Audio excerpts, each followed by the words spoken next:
ki tēnei hui, kua tuwhera I tēnei hui, I tū I te karakia. Whakatakata hau ki te uru, whakatahi hau ki te tonga, kia mā kina ki uta, kia mā tara ki tai. E hi ake ana te akura, he huka, he hauhu, tiha. Right, no mai, haere mai. Welcome everyone to today's Pūroro Rangaranga Committee, our Social, Cultural and Economic Committee meeting. Please note that the meeting is being live streamed and let myself or Democracy Advisor know if you intend to leave the hui. Morning tea will be at 10:30. I think we'll still be going then, but you know, our meetings had a little bit of a change today. Apologies, I do have a few, so a few people, now I'm just looking at who's come in so I can not apologise for them. So at the moment we have Councillor Paul and Councillor Wolf who have said they're just running a bit late in traffic. Are there any other apologies? Elevator issues. We have Councillor Matthews on Zoom, no mai, haere mai. And so do I have a seconder for those apologies? Thank you, Councillor O'Neill. And so now I'll put the motion which has been moved and seconded to the vote. Please vote accordingly. You can vote. We're voting on apologies.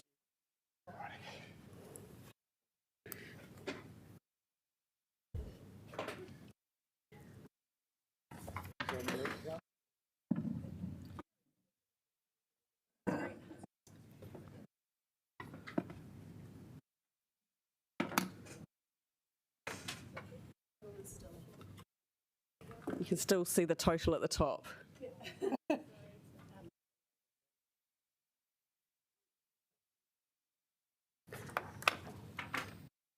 Technology, eh? There we go. That has been carried. Are there any conflict of interest declarations for this meeting? Carl? Oh. I haven't had any advice on this, but I don't think it's an issue. It's anything to do with tawhiri. With? Tawhiri. Tawhiri? Yeah, tawhiri. In terms of funding. Are you on the? I'm on the board. You're on the board. I think it's a conflict. Automatically on the board, so. You'll need to get advice on that. It was really your choice. Just at least note that. You're just noting that you're on. You would just want to note that you're on the. And I have asked for advice, so. Cool. Okay.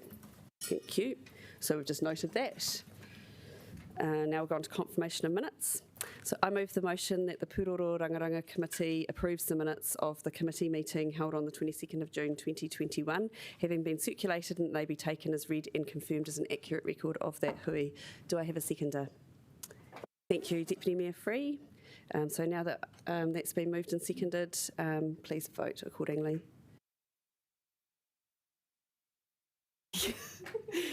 Yes, it's a bit of a strange process, isn't it? That you vote for something that you weren't there for. But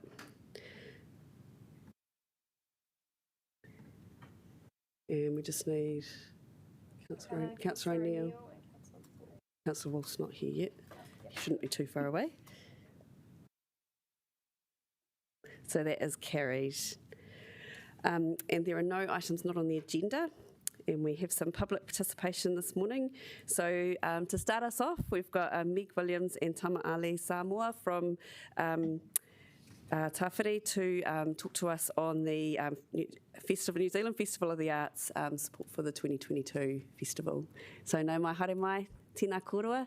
So you know how it works. So we've got 10 minutes and there could be some questions in that time. Kia ora. Kia ora. I ngā mana, I ngā reo, I ngā rangatira, I ngā iwi o te takewa nei. Liz Kelly, Ngāti Toa, tēnā koe. Karepa Walls, Taranaki whānui, tēnā koe. Tēnā kouta katoa. Ko Meg Williams tōku ingoa, ko au te tumu whakarai i te taurima o Aotearoa.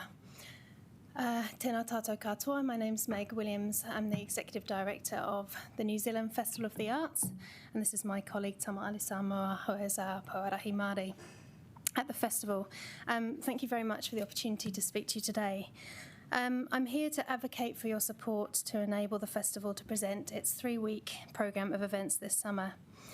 As you're aware, the festival is one of the city's major arts and cultural events, and the next edition is planned to span over 3 weeks in February-March 2022. The planned 2022 New Zealand Festival of the Arts will give Wellingtonians and visitors from around Aotearoa an inspiring and accessible programme of arts experience around which they can gather with whānau, friends and community.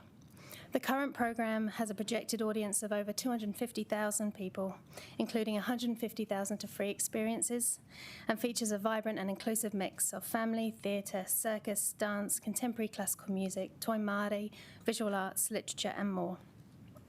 We know that the Wellington City Council and Wellingtonians really value the city's creative community and major events like the festival, and we ask for this investment to enable us to still deliver an incredible 3 weeks of events to uplift and inspire next year in the context of unexpected major venue closure in the city.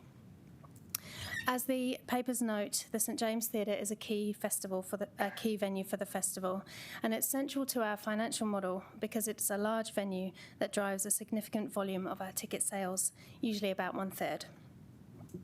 This year, until very recently, we were encouraged by the Council and Wellington NZ to create a programme for the St James to coincide with its planned opening during the Festival 2022. We did that in good faith.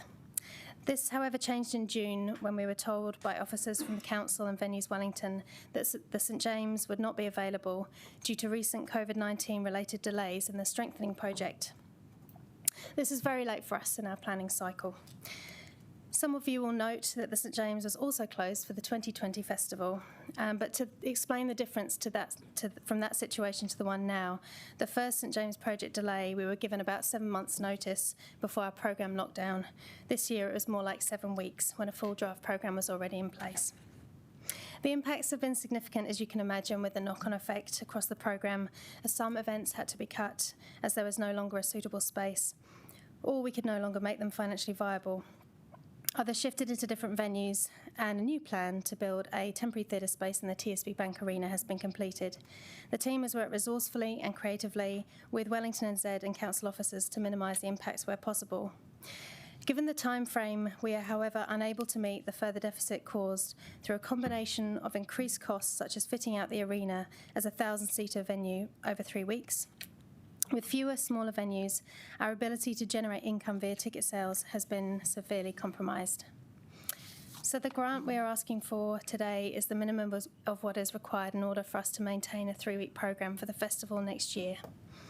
Without it, the most likely action would need to be to reduce the festival to around 2 weeks, which would mean making another round of event cuts of predominantly Aotearoa New Zealand work.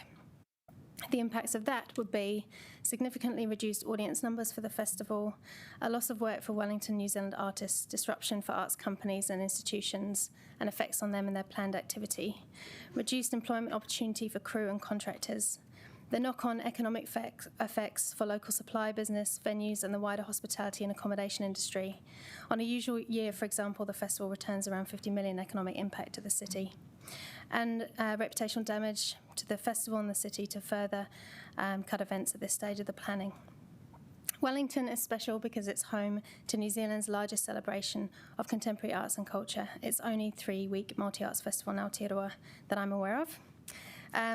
So we ask that you please support us to retain a full 3-week festival for Wellingtonians and our visitors.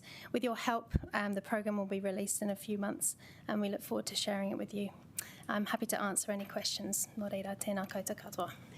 Mei take, kia ora. We do have one pātai from Councillor Young. Thank you, Meg and Tama. Just tell me, so, obviously the Festival of the Arts is a key part of our city's DNA and profile. Same thing. Just wondering, isn't the TSB Arena already programmed to hold events? Well, we have some large-scale events in there. So the TSB is, we would usually program events in there that might seat 3,000 in the big arena style. But in order to facilitate the program that was going to be in the St James in the TSB, we have to build a theatre within a theatre, essentially, to be able to deliver that. So what I'm really asking is, what happens to the events that were originally programmed to go in there? They'll still go on in there? I mean, I can't imagine the nightmare of trying to juggle it, but... Yeah, so we haven't fully programmed the TSB Bank Arena because it's because it's very expensive for us to hire. So we would normally, if we had the St James, we would normally only hire it for large events like Brian Cox that we've already put on sale.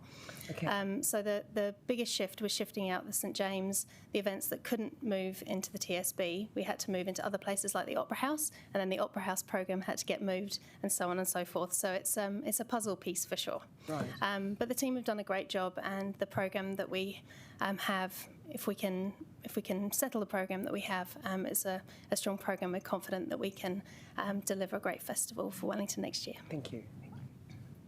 Are there any other Pātai councillors? No. Oh, Councillor Foden. Yeah. Kia ora, Meg and Tama. I think you've already answered this a bit, but I just want to understand just a little bit about the impact of this news on the festival and your workload, and are you confident that you'll be able to deliver the festival in its full glory that you're after, I can tell, with this change and funding? Yeah, we are. Look, we acknowledge that the COVID-related delays are something that weren't foreseen, and we know that there's, we believe that Council's done everything it could, and Venues Wellington, to get the St James ready, and if it could be there, we know that they would have made that happen for us. So, look, we're adaptable, and I won't lie, it has been a big shift, and it's not something that was straightforward, but I am confident in the last few weeks, the work that we've done, we've managed to maintain a really strong programme, and so, yeah, I'm confident that we'll deliver a great festival next year. Thank you. Councillor Rush. Thanks so much for that, and that's a really impressive set of numbers. 50 million revenue over 3 weeks, 200,000 people. That's outstanding. So, just wondering, just how big is your organisation, and is there anything else that we can do to help? Thank you. So our organisation, we have a small group of permanent staff, and we deliver under our charitable company, which is Tāwhiri. So we're here today for the festival, but we also run the Jazz Festival and a number of other things. So we have a small team of permanent staff, and then really our workforce is freelance contractors, fixed-term employees, many of whom work elsewhere in the sector. So to answer your question, is there any more that you could do for us? This is a really critical thing for us to get the festival across the line. And then more broadly speaking, I think the council support of arts and culture generally in the festival always benefits us, because festivals are about bringing other organisations together. Councillor Condi. Thanks. We know that our independent artists in the city are really struggling to respond to COVID, and I guess it would be great if you could tell us a little bit about how important the festival is for those independent artists in terms of having, that big contract that they're working towards. It kind of becomes an important piece of their freelancing work. Yeah, and I would say that obviously we're operating a festival that produces both Aotearoa New Zealand work and international work usually, and given that the border closure situation, this next festival is going to be a really strong Aotearoa New Zealand programme, working with many Wellington independent artists and institutions.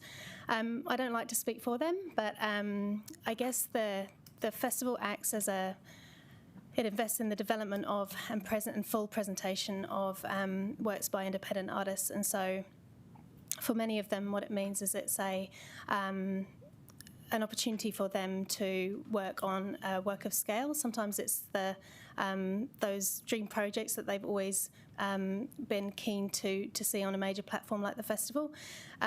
So there's the investment that we bring, there's the holding that we bring around those productions, and then there's the platform and the audience that we bring to those works, which is some feedback that we get in terms of the importance for the independent sector. Kia ora, tēnā kōrua. Thank you very much for coming to talk to us, and also for your perseverance through a really challenging situation. We appreciate the mahi that you do. Kia ora koutou, thank you.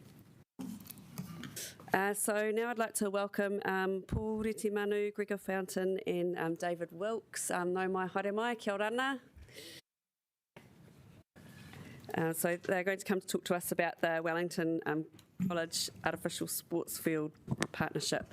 And so you know how it works, you've got 10 minutes and there could likely be some questions. Great. Kia ora koutou. Thank you, Madam Chair.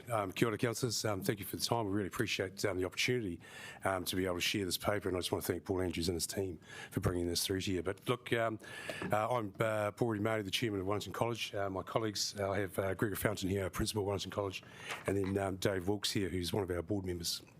Look, the paper in front of you, I'm sure you've read it, but if I can just draw your attention, if we sort of rewind the clock back about 10, 11 years ago, we were fortunate enough to be able to have a relationship with the city around our turf. I think the numbers sort of speak for itself. You know, we've had over 1,500 hours, which has gone towards city, and the city community has benefited from that, as well as it's been managed by Wellington City Council really, really well.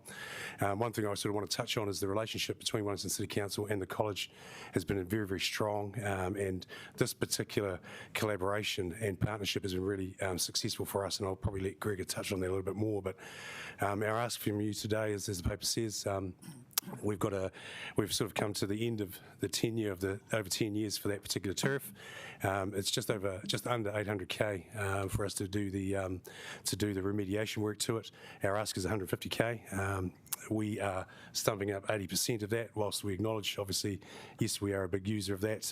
But as I say, the benefit and the collaboration and the partnership, which has been great, we're sort of at a point where a lot of our funds are sort of committed, as you can appreciate, for different reasons, and I won't delve into them. I don't want to go down a rabbit hole.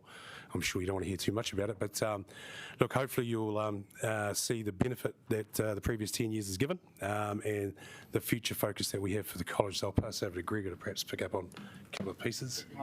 Tēnā koutou katoa, ko Gregor Fountain tākungoa ki te karati tamatānu te whanganui tāre mahi ana arano Wellington College aho. Tēnā koutou, kia ora tātou katoa.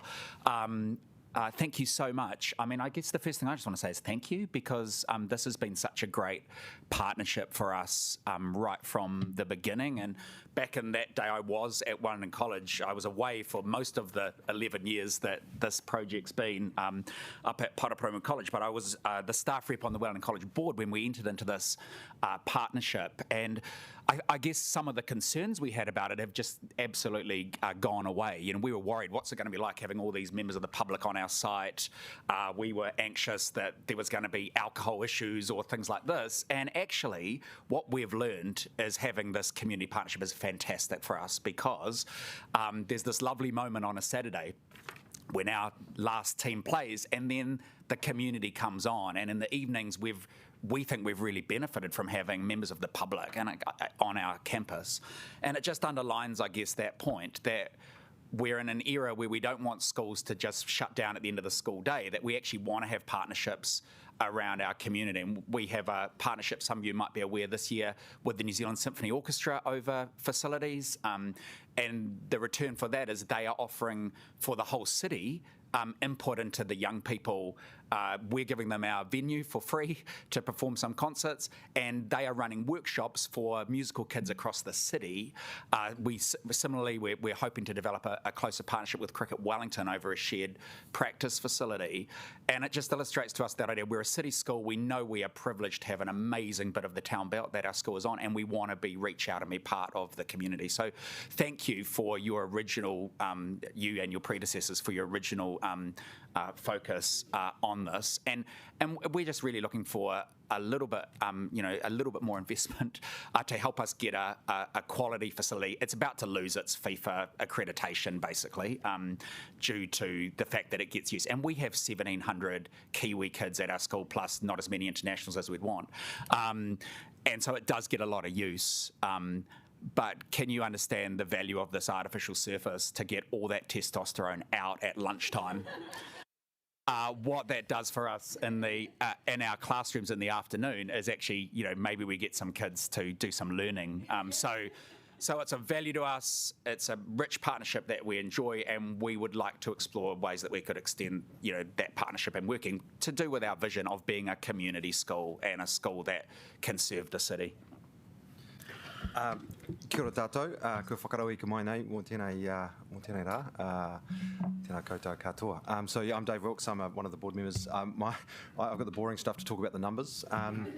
So I'm from the Finance Property Committee, but we did get caught out a little bit with the replacement of the turf. We had an idea of what it was going to cost us, and it's come in, as everything I think does at the moment, it's come in at significantly higher than that. So we did get a little bit caught out by that. But as the team have said, the first thing I think we should really acknowledge is to really thank the council for the partnership. We think it's been terrific. I think Paul and his team, it's working really well in the way that I think we kind of collaborate around the facility, and we want to make sure we can keep it at a world-class level. So from a numbers point of view, we're now finding ourselves a little bit in a squeeze, but would really appreciate council support. So kia ora. Happy to take questions there. Thank you, Madam We Chair. do have a few partai here, so we'll start with Councillor Pettit. Thank you very much for your work you do, and I have a bit of a conflict because my son will be using it when he starts at the college next year. However, I also have a daughter, and I want to talk about gender first. I was one of the councillors that agreed for this partnership and raised the question about what we were doing for girls and gender diverse people too, obviously now. I'm just wondering what you're doing to championing the shared resources for girls, and what are you doing with Wellington East in particular, maybe St Catherine's as well. Right. And then Dave, the question for you that I've got is around, obviously you'll need to renew it in another 10 years, so have you sort of got a plan in place to, appreciating that obviously you have constrained resources too? Thank you. Well, the first thing is that in terms of the the actual use of the turf, we have 27 football teams at Wellington College, and it's quite hard to get them all on the field. But it is during the council time. It's really obvious that there are women using the facility, because I see those academies and those things that are happening in girls being on our site in relation to that. And in relation to sport, it's probably fair to say we're not doing a whole lot in terms of that area, but in terms of the wider things we're doing with our school, in terms of the partnerships that we're having with the girls' schools, we are doing a lot in that space, particularly in the wellbeing space. So last term we had a beautiful student-led combined wellbeing day between Wellington East Girls College and Wellington College. We used their pool, they used our auditorium. The turf could definitely be something that could be a facility that could be used in that sort of partnership.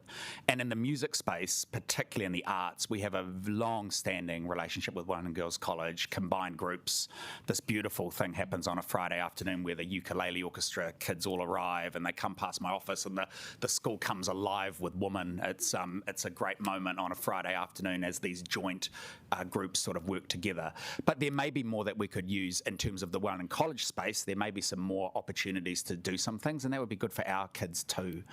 Part of our wider goal of preparing the boys and the small number of girls that go to Wellington College to be prepared to live in the 21st century.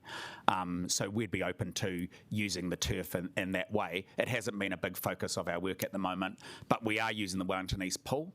So there'd be no reason why we couldn't extend that partnership the other way and open that up to their physical education programs and things like that. We have some other shared resources. When they had the earthquake issues, we housed some of those students for a short period of time. So yeah, we'd be really open to exploring that, and that's a really good thought, Iona. Kia ora. From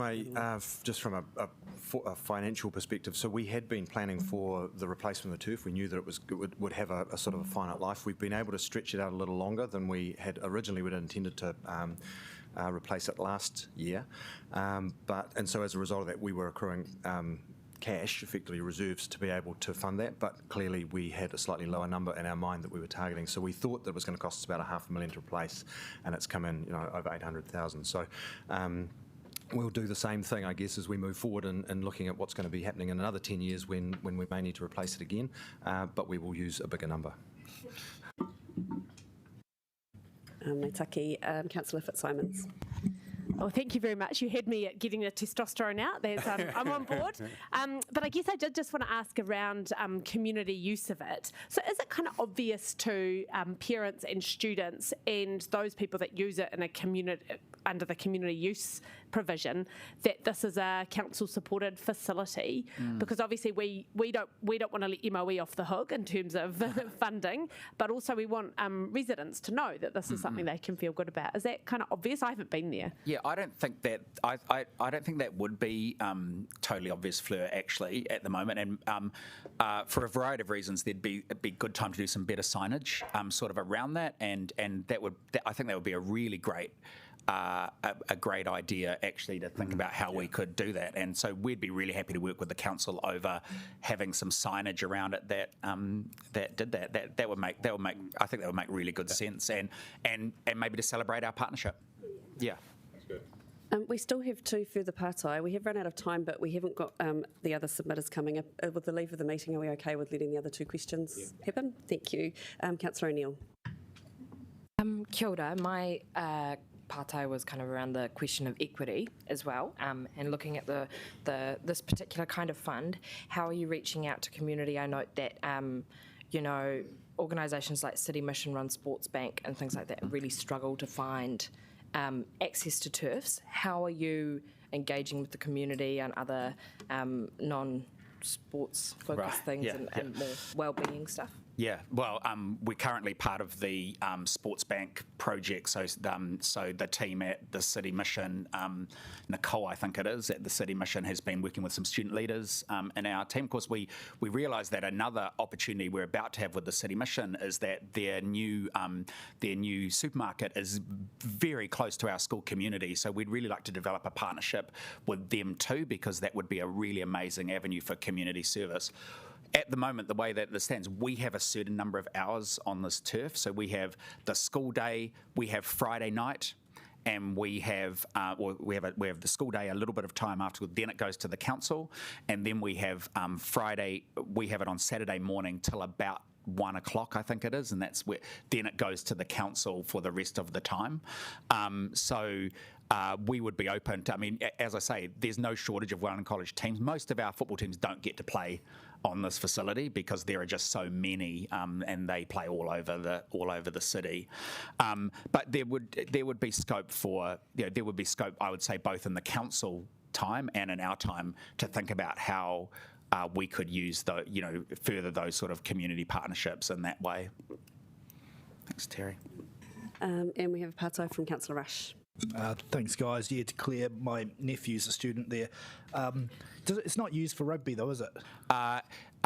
It can be. So the St Pat's turf has more regularly been used for rugby. So really hard. Yeah, it's interesting you should say that. There's a big rugby game scheduled on the St Pat's turf this week, which is causing some tension around between 2 schools at the moment.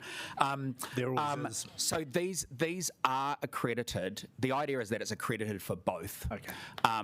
Our situation at Wellington College is we squeeze 2 rugby fields onto our bottom field, and we have another football turf in another part of our school, which is not a turf, a football field, mud one, and then we have the turf, and just with our number, might be a surprise to you. Our biggest sport by far at Wellington College is football. Our second biggest is futsal, and rugby is a fair way down. So essentially what that means is that football gets the turf, but it is accredited for rugby, and so it is possible, and we have used it at times pre-season for trials, training, and it can be used for rugby. But just the way that our school demographic is, there's more demand for football. Just very quickly, is there any? This could be a real dumb question, but can we reuse the current turf for a training for a sawdust pit or something like that, or is it basically you destroy it when you rip it up, it goes to landfill? The understanding I have is it does unfortunately have to be destroyed, but that's in the hands of Polygon, who are the people who are doing the replacement. Thanks. Well, thank you, tēnā koutou, mai taki. Thank you very much for your mahi and for coming to talk to us about how it works in the community. Thanks, Jill. Fantastic. Kia ora. Thank you. Thank you.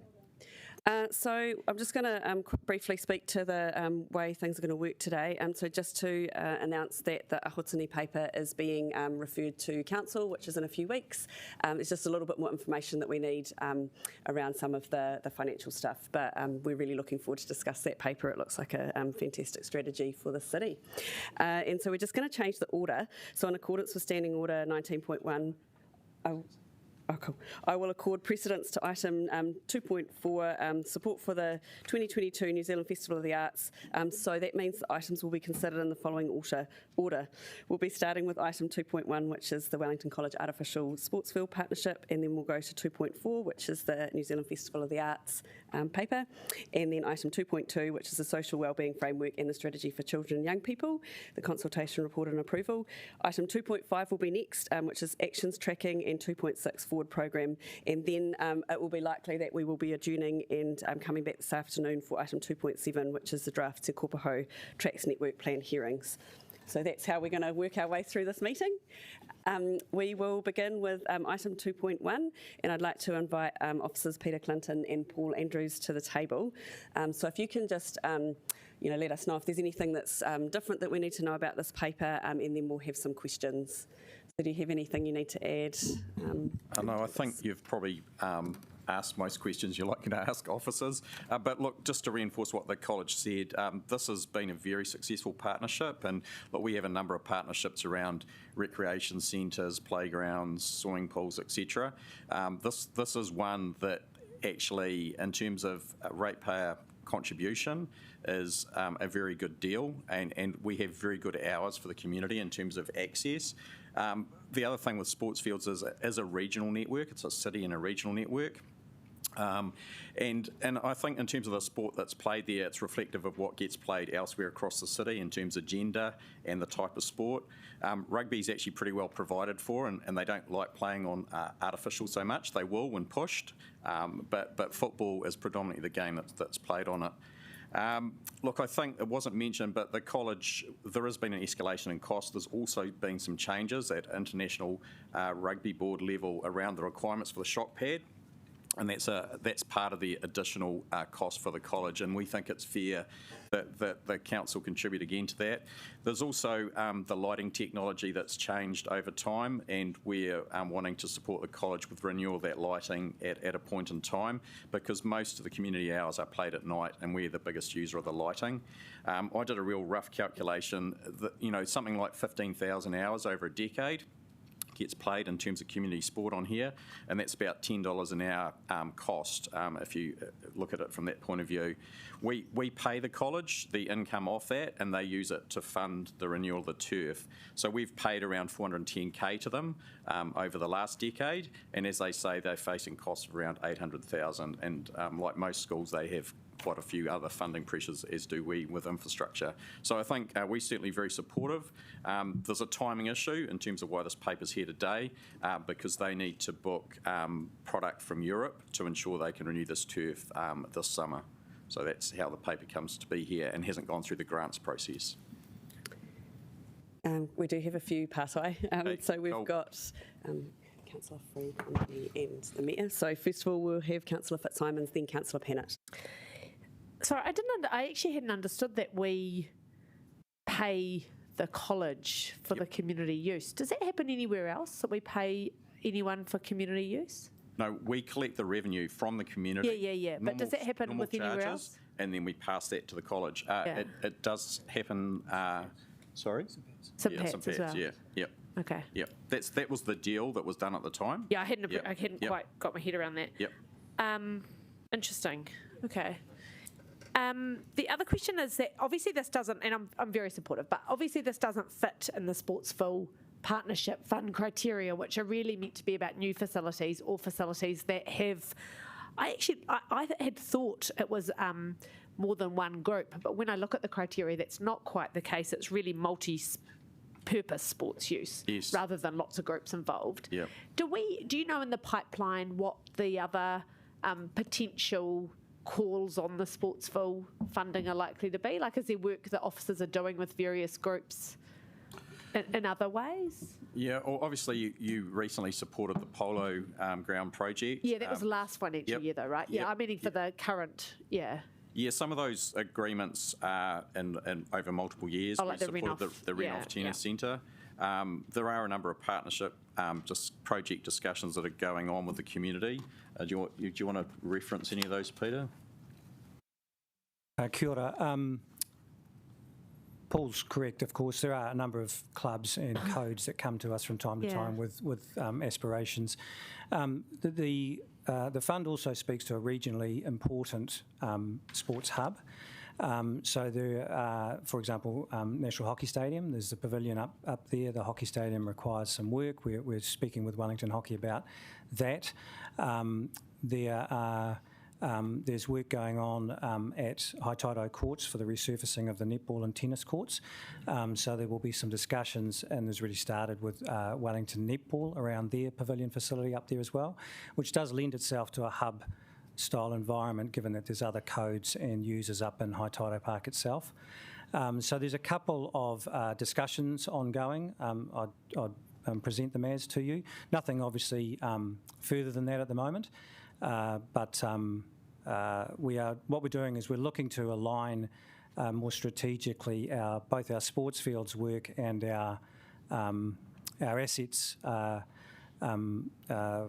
refurbishment budget and renewals budget, so that we get a better understanding of what's required across the city. Yeah, because I guess I'm quite keen to see some that fit the criteria, as which is meant to be really about new, multi-purpose, more than one club, and so it's really meant to have a kind of aspirational moving forward, as opposed to kind of renewals.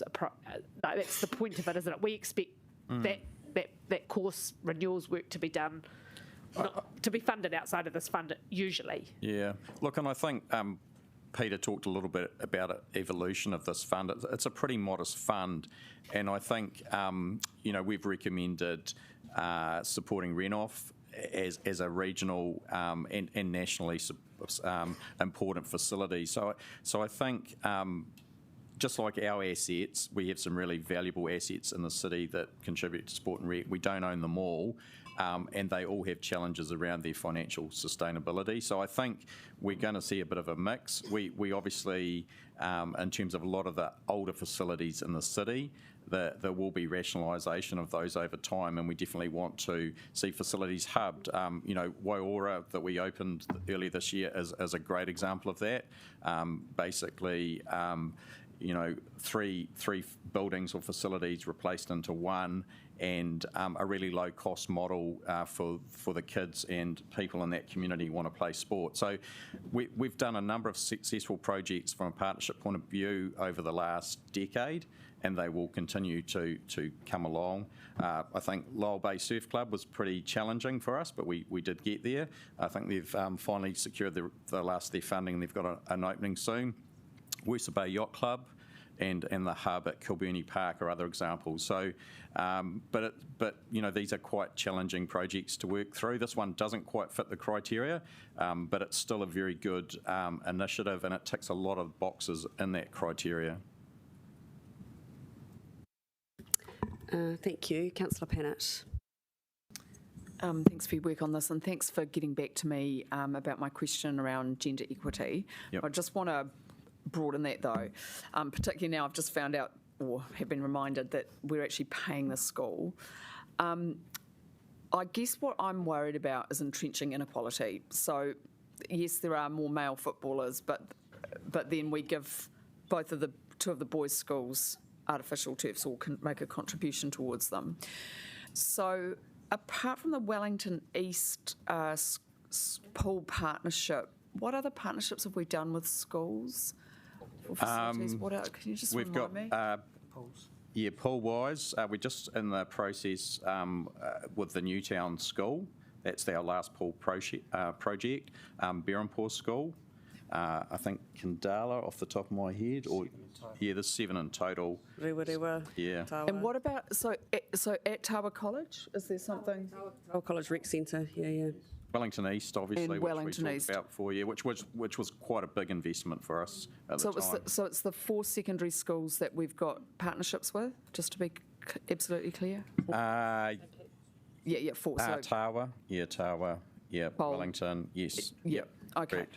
So look, it's probably something I need to take offline maybe with the chair at some point, but I just want to make sure that I'm going to vote for this to give them money, but I do want to make sure that we actually got a really robust policy process, that we are distributing the money reasonably equitably amongst the schools, and particularly for the decile issue too, because the inner city schools tend to have quite high deciles, right? So we get into a few issues there, but I'm just think we just need to be really, really, really fair. And particularly when Wellington Girls has got prefabs all over it, they can hardly even use their field. So, we just need to make sure that girls and gender diverse people have the same opportunities from my perspective, and I just feel a bit uncomfortable about this. Just a general comment about, I suppose, what our investment in artificial turf did for the women's game. It's pretty much transformed it. Unfortunately, women always got to play on a Sunday, and by the time, and our Sportsfield asset was pretty unreliable, by the time games had happened on Saturday, they were often cancelled or played in very poor conditions. There was a lot of leagues that were established at a junior level around the women's game, particularly when we built netball. So I think in terms of the use of this field, it's pretty reflective of the number of women players in the game.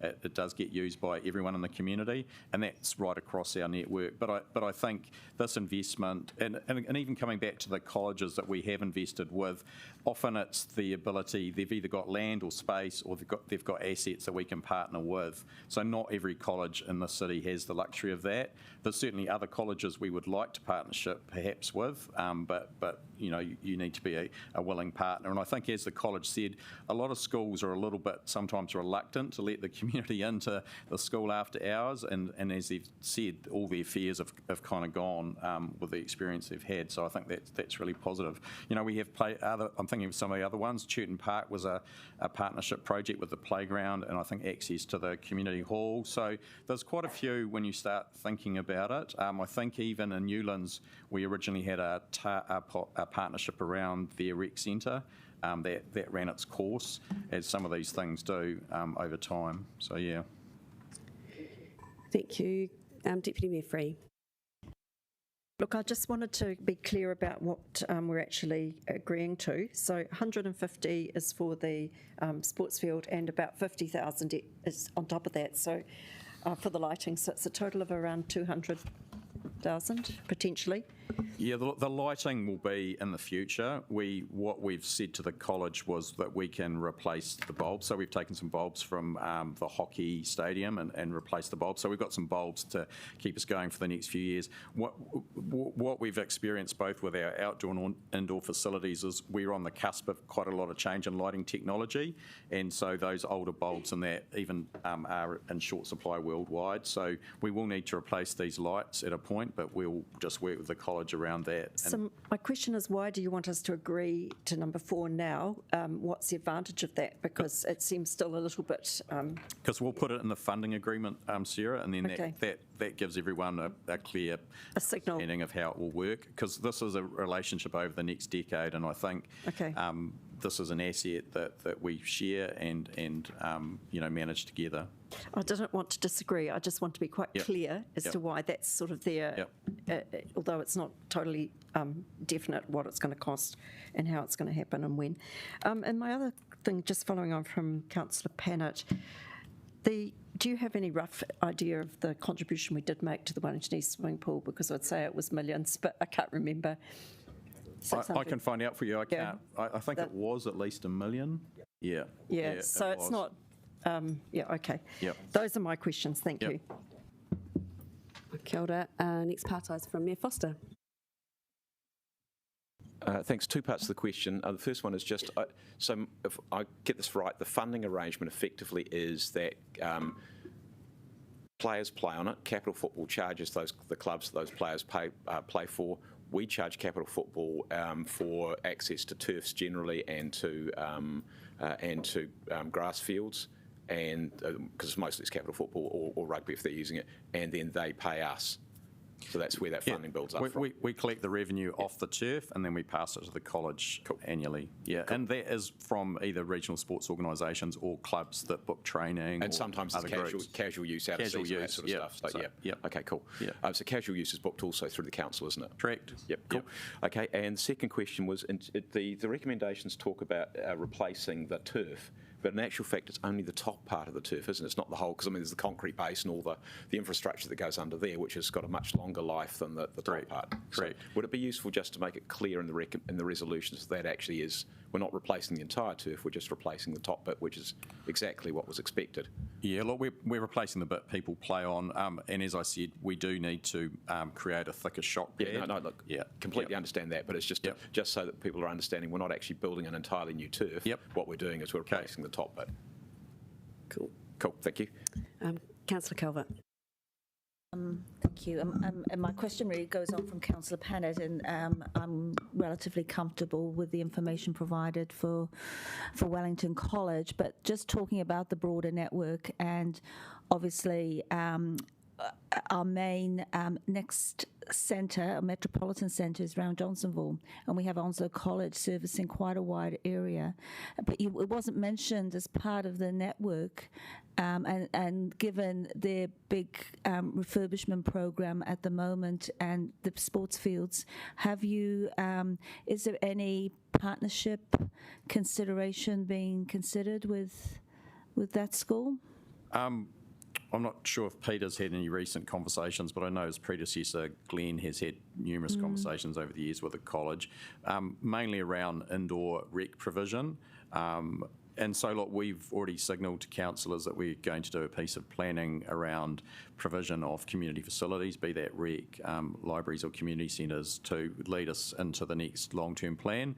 And you know, it's an important part of our spatial planning and our growth of the city. Johnsonville is clearly a suburb, as is the rest of the north, where the provision of indoor facilities largely relies on the colleges and schools around there. So look, it is going to be part of our planning. We're always open to a conversation with the school. I might be incorrect in this, but I'm not sure that they're that receptive to that conversation at the moment, but the door's always open at our end to talk to them. Okay, thank you. Kia ora, I definitely had a conversation with them a while ago, but that was pre their work they're doing at the moment, so they're probably quite busy at the moment with their development. So I've got a pātai. Are we supporting our schools and partners that we do have these partnerships with to, I guess, manage the escalating costs that are, you know, like obviously this, the Board of Trustees are a bit caught out by the escalating costs and how it's going up. Are we sort of supporting people to be planning ahead and maybe increasing some of their budgets for that? I know it's a bit tricky because it's kind of like stargazing as to how much it will go up, but, you know, we don't want to keep having, I guess, this situation where groups are coming saying we weren't prepared. Well, exactly, but I mean, we've got experience, so we should be sharing that because these other groups will be hit by it themselves otherwise. Yeah, look, the college actually approached us about 18 months ago, and at the time I did signal to them that there had been quite a bit of cost escalation. I think, though, the main thing that's probably caught them out is the IRB certification requirement and to create a thicker shock pad. I think without that, they, you know, probably would have got there. It'd have been okay. Yeah, so look, they were made aware of that. You know, and I think right at the moment, you know, I was speaking to the supplier today that the cost of shipping out of Europe for some of this product, shipping's gone from $9,000 a container to $18,000 a container. So, you know, we're all caught with that. I think they're fortunate with their pricing that was pre some of that cost escalation. I understand the suppliers trying to hold the price for them on a lot of the materials that will come in from overseas. So yeah, but they were sort of 18 months ago. We said, look, you're probably going to find it's going to be a bit more costly than that. So yeah, I guess it's just helpful sometimes to let our other partners know that that's the experience, because we won't always know that their projects are coming up. And look, we're mindful that we're probably another 12, 18 months away from the St Pat's turf renewal project. Situation. So look, we're very mindful of that, putting this forward, and that's that.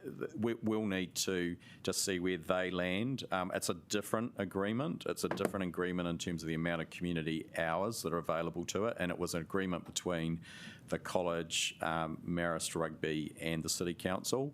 So yeah, I'm just. That we're very mindful of that. Yeah.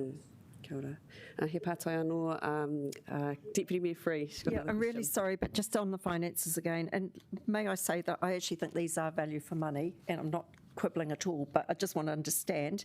So the fund has $500,000 per annum, and it's mentioned that thousand has been set aside for, I think it's the Renov Tennis Centre. Correct. Would this extra 200 potentially mean that we've got about 200 left? Correct. Yes. Yeah. Okay. Yeah. Okay. Thank you. I think this is the final one. Councillor Condi. Thank you. I'm just going to play devil's advocate for a moment. Councillor Rush will be very upset with me. But given that we've just heard that the turf isn't used very much for rugby at all and mostly used for football, do we think that it's actually worthwhile doing the IRB shop pad upgrade if that's the extra cost? Look, it's actually a really good question. It's a good question, and we're actually will be thinking about that quite hard with some of our renewals coming up. But I think there is an advantage. Like you can't even train on a turf unless it's IRB certified if you're a rugby player. So I think from the college perspective and from the community's perspective, it's a smart move. But as we are renewing all our turfs, we will look at them on a case by case basis. Yeah. Can you tell us what the cost of that bit, the shop pad bit, is? Yeah, I've got that figure somewhere. Yeah. I had it somewhere a moment ago. I'm happy to text Stu in a moment. I thought I had it in front of me, but I don't. You remember, Peter? Oh, what's this? That's fun. Oh, it was reasonably significant. Yeah, definitely, and that's why we're here today, really. Yeah. Too many bits of paper in my life. This might be I'm just looking at the time. Yep. If you do want, do you have it? I do somewhere. Well, we could adjourn for morning tea now, and then that gives you time to look for it, and then we'll come back and debate the paper after morning tea. That way we can get that info. So we will come back at 20 to 11. Kia ora.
minutes. So,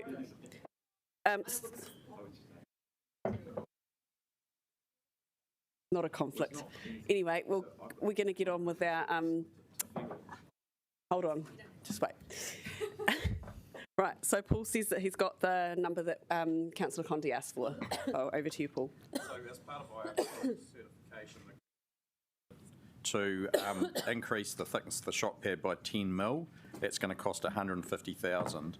So we agreed that, or we are recommending that we contribute 50% of that cost.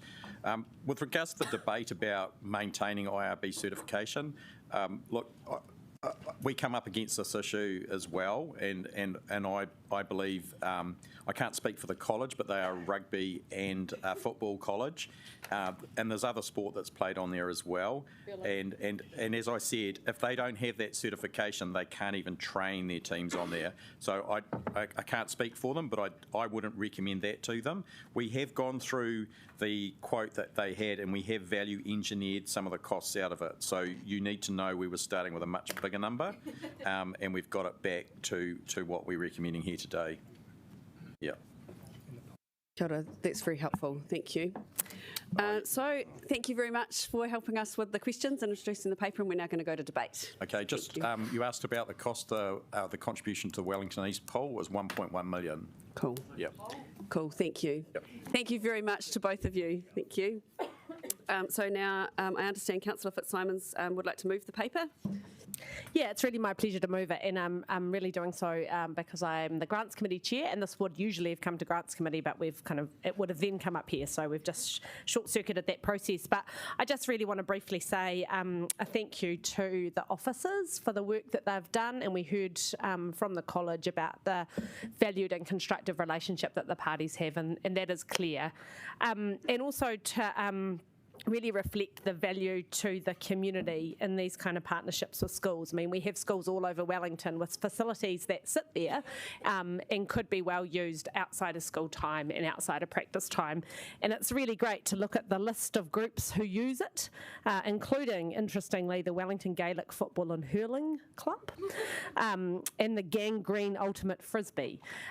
But we all know as councillors that there are a number of sporting organisations across our city who are desperate for sporting facilities.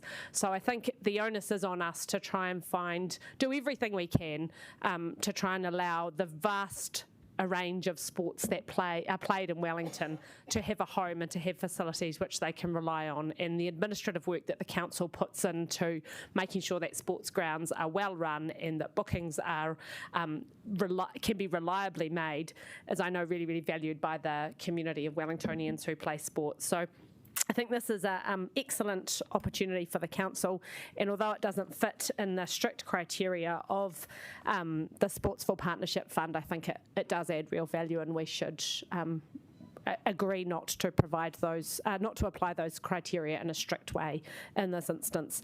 But I would say that the policy rationale underlying the Sportsfield Partnership Fund really is about creating new facilities that are sporting hubs, and I personally do want to see more of those being done because there is an increased diversity of sports, and we do need to make sure that they find homes, that we don't just always revert to supporting the traditional sports that we all know and understand. Thanks. And I understand Mayor Foster, you'd like to second. Would you like to speak? Thanks, I'm delighted to second this. And again, thanks to all the officers and thanks to the college. I know they've left now, but thanks to the college for their work in putting this together. But why I wanted to speak particularly was, for me, this is about essential asset maintenance. We just don't happen to own the asset. And I know we've got a program of asset maintenance of our artificial turfs. And I just want to take you back to when we started the program for artificial turfs, because we were very, very clearly putting far too much pressure on the grass turfs. And a lot of sports, whether it's football or rugby in particular, were often played at this time of year. You would be playing in a muddy, boggy puddle. Often the quality of the game suffered terribly, and often you didn't get the games at all, and sometimes you actually preferred not to get the games because the quality of the games was so bad. I can remember standing around many puddles trying to kick balls out of them, and they're going about 5 metres if you're lucky, because the conditions were so appalling. And there was a backdrop of that also. There were some years when there were so many cancellations. I can remember one year just as we were just embarking. I think we might have built an anvil at that point in time, and the juniors played 4 times in the entire season. Now, if you want to kill kids' experience of playing sport, just make sure they don't get to play. And as a senior footballer, I can remember we had one that same season. We played once in more than 10 weeks, and that is just hopeless. So the difference that these turfs have made, the rolling out of turfs across the city, has been immense, particularly for our winter sports, and I think something we should all be very, very proud of. And Paul's comment about women's football, women's sport, particularly being played on a Sunday, obviously then what happened is there's the juggling of do we cancel the juniors this week, the senior men this week, and the women next week, and it's that trade-off, which is an abysmal trade-off to have to make. I think the other thing about this is not only does it get people playing sport, and we want participation, but it's improved the quality. And you're starting to see that flow through, not just in, the kids these days are way better than the kids were, when we were younger. And you're starting to see that, you're starting to see that in the professional ranks now, both men and women. And I'm thinking now here about football, but both men and women. I think our teams are now competing internationally. We're getting players getting professional contracts, again, both men and women, and I think that's something which is not just about turfs, it's good quality coaching as well, but the turfs definitely start playing a role in that, not just in Wellington, but across the country. And then to the partnership with schools, we obviously created a network of artificials. I know Onslow was raised, but we obviously got the artificial right next door at Alexmoor Park, which is obviously, again, very well used. The reason for the partnership with schools is we actually got more bang for our buck. We got what we needed from a community point of view, and half it was paid for by the colleges. Why is it great bang for buck? Because most of our community parks are not very heavily used during the work day, during the school day, because, hey, we're all at work, or the kids are all at school, but in the colleges, they get used a lot more all the time. So I think it's a really, really great deal for everybody. And just to finish off with, just 2 things. Just in the gender side of things, football is definitely growing for women. I know that there's massive programs for girls and for women across our artificial turfs in particular. And of course, we're looking now at a W League side, and we've got the Women's World Cup coming in 2023, which is really, really exciting. So that's fantastic. And then just the final thing is to say, I thought the attitude from Gregor, from Paul, from David today about opening colleges up, opening schools up, that's really great, because that's what we want to see. I mean, we own these colleges as well, not the private ones, but we own through the government. They're part of the community, and the more they're part of the community, the better. And I just reflected to them as a college old boy. It's something that when we play there, I'm going back to my school, and that actually is good because it keeps a connection. So it's not, that's way back in time. So I think that, to me, that's quite cool. Doesn't? Oh, when I'm out in that football field, I feel I feel older and older. but it's cool. But it keeps the connection between college and community, and I think that's a very, very precious thing. So delighted to support this. Kia ora. Councillor Condi. Very briefly, I totally wholeheartedly endorse everything that Mayor Foss has just said. As someone whose husband has been playing football in the city for several decades, there's been a noticeable reduction in the amount of muddy laundry that's come through our house, and a noticeable reduction in the number of Saturday afternoons that got called off. It's really great, and I hadn't even thought about the impact that would have on the Women's League. So that actually is, you can see how that would be making a huge difference for participation. I really just wanted to quickly address the ARB shock pad issue since I asked the question, and just say that in this case, I think it makes sense for us to be doing the extra spending for the IRB upgrade, because it's obviously something that the college would want it to be able to use for rugby, even if they don't use it that much. But certainly when we're looking at our assets, and Paul said this already, that when we're looking at our assets, we might have to think more closely about whether that they need to be of that standard. But certainly the college will want to be able to use them for multiple sports, so I support it in this case, but appreciate the fact that the staff are going to be looking at that more closely when we're looking at our own renewals. Kia ora, very succinct. Deputy Mayor Free.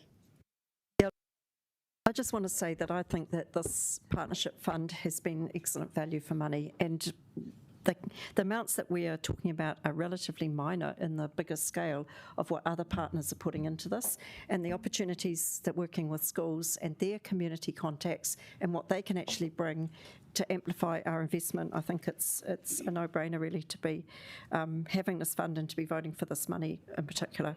I did listen to the gender argument, but I was actually quite comforted that we have not been just investing in schools for boys. I think, there is a good argument that the Wellington East swimming pool, we did do a generous investment there, that St Pat's and St Catherine's actually work really closely together, and I know St Catherine's had a very strong rugby team, and no doubt they had access to some of these sports fields to practice on.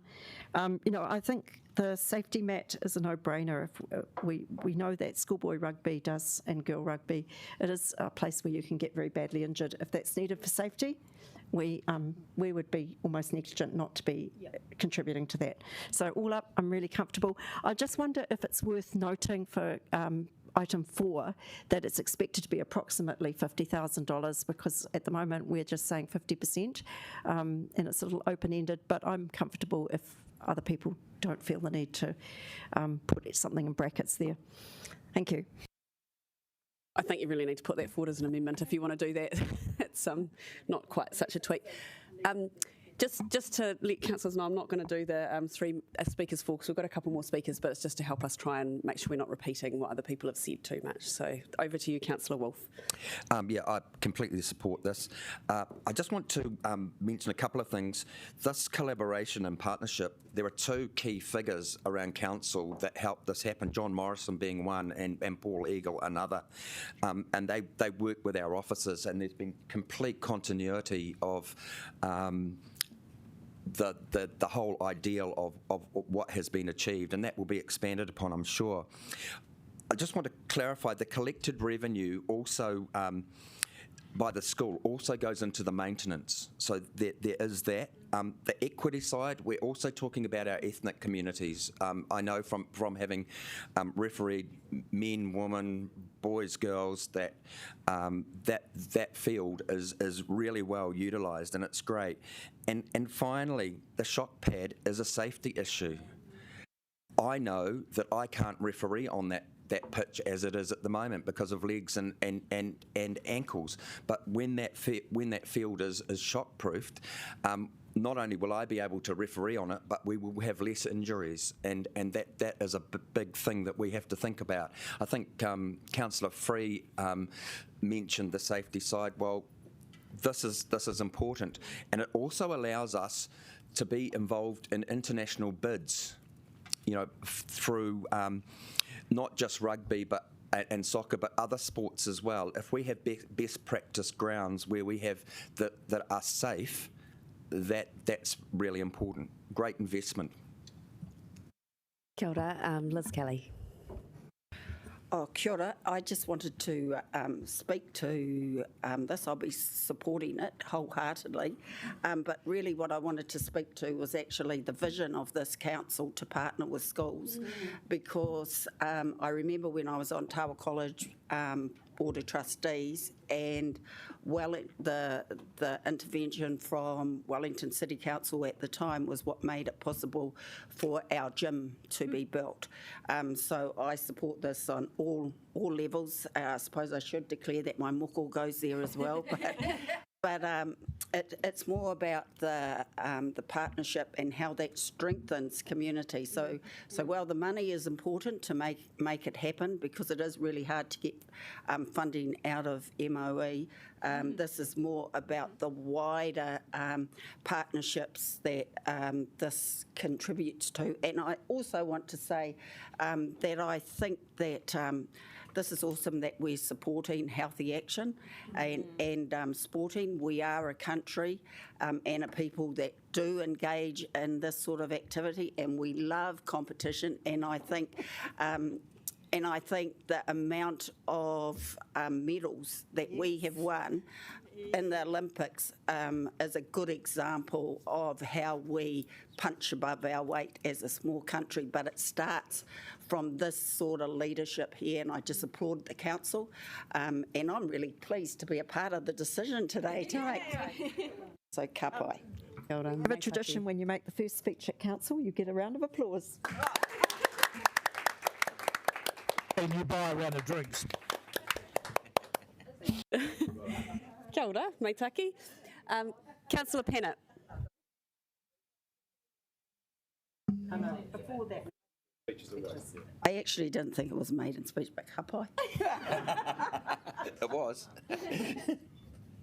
Look, thank you everyone for your contributions, and I'm glad that the issue of gender has been debated, because I really did have a few concerns back in the day that we were investing into boys' schools rather than some of the others, but at least we have put that money into Wellington East, and it was good to hear Mr Fountain talk about the partnerships and the opportunities. So just my one point really though is that I just had a brief chat to the chair, is that when we do our community facilities review, the issue of equity really needs to be top of mind, because that's an issue. When we did the last community facilities review, we did not, it's really, really, really hard, and communities, as most people know, don't like having things taken off them. So I think when we do that, it will be a good chance just to look at who's getting what and who needs the most, so that we're not just basically giving more to people who already do have quite a lot. And that has been my concern with Wellington College. They have had quite a lot of money pumped into them from various sources. And so we just want to make sure that we try to have an even playing field for all children, irrespective of where they come from, that they have equality of opportunity. Kia ora. Mai taki, would you like a right of reply? I don't really much. I did want to just highlight something in the paper which I thought was fascinating, which is that the current failing bulbs will be salvaged from the lighting upgrade at the National Hockey Stadium. So I thought Councillor Foon in particular would be thrilled to see that we're reusing the light bulbs. Oh, kia ora. Now that we have the paper moved and seconded, I'd like to put it to the vote. So please vote accordingly.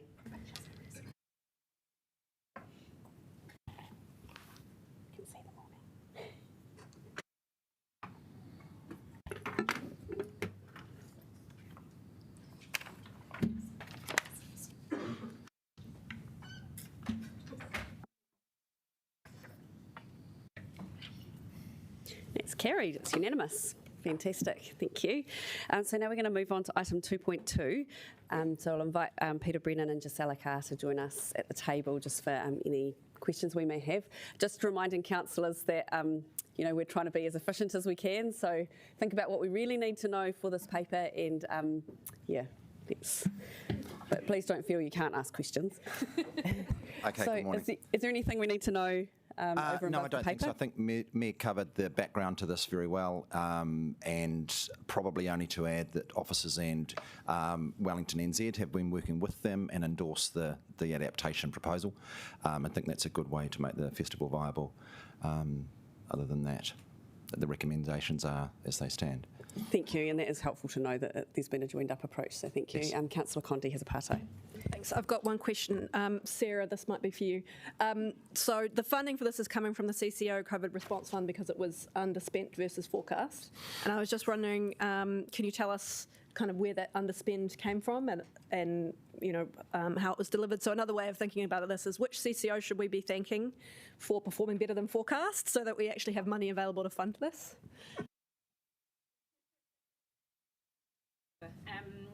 So during the 2021 annual plan process, when we revised that for COVID impacts, we included a CCO recovery fund of 5 million. So it wasn't at that point in time specifically allocated to any of our CCOs.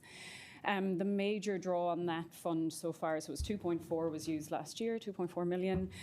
That was mainly through the cable car and the Wellington Museums Trust. But in terms of, obviously somebody came in ahead of what they were forecast for the end of the year by a few $100,000.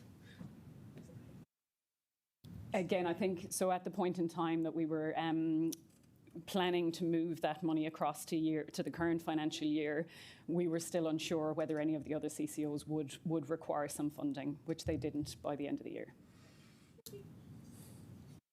Kia ora, Councillor Pennant. Thank you for all your work on this, and I will be supporting the money just given that we've had some issues. So can I ask about the St James project? Are you confident it will be completed as soon as possible without too many budget blowouts so people can get back to using it again? Yes, I mean, we have obviously got this particular impact on the festival. At the moment, the contracted finish time would probably squeak in for the festival. There is a contracted finish time of towards the end of January, but that has a number of risks that we're really uncomfortable about, and we think that until the construction part of the project, the seismic part of the project is complete, we're not in a position to give assurance to Wellington NZ and the festival that we could absolutely provide an opening in time, and so the decision was made on that basis. As far as the project delivery timeframe is concerned, we are working very hard on the program at the moment, and it's likely to be around the March-April date. We continue to work very hard with our contractors, and they've been troubled by offshore procurement and the like. Most of that we're through that now, and so we're getting close to what we would be referring to as the theatre services upgrade, which is the lesser of the risks that we've had. So it's been the seismic work that has particularly troubled us. Of course. And can I just ask a second question, which is, if things go really well, is there any chance of the festival changing their program so they could go in there for part of it, or is it just too difficult now given all the arrangements they've made? I can feel me looking at me from behind, but I suspect their programming needs to be set before that time.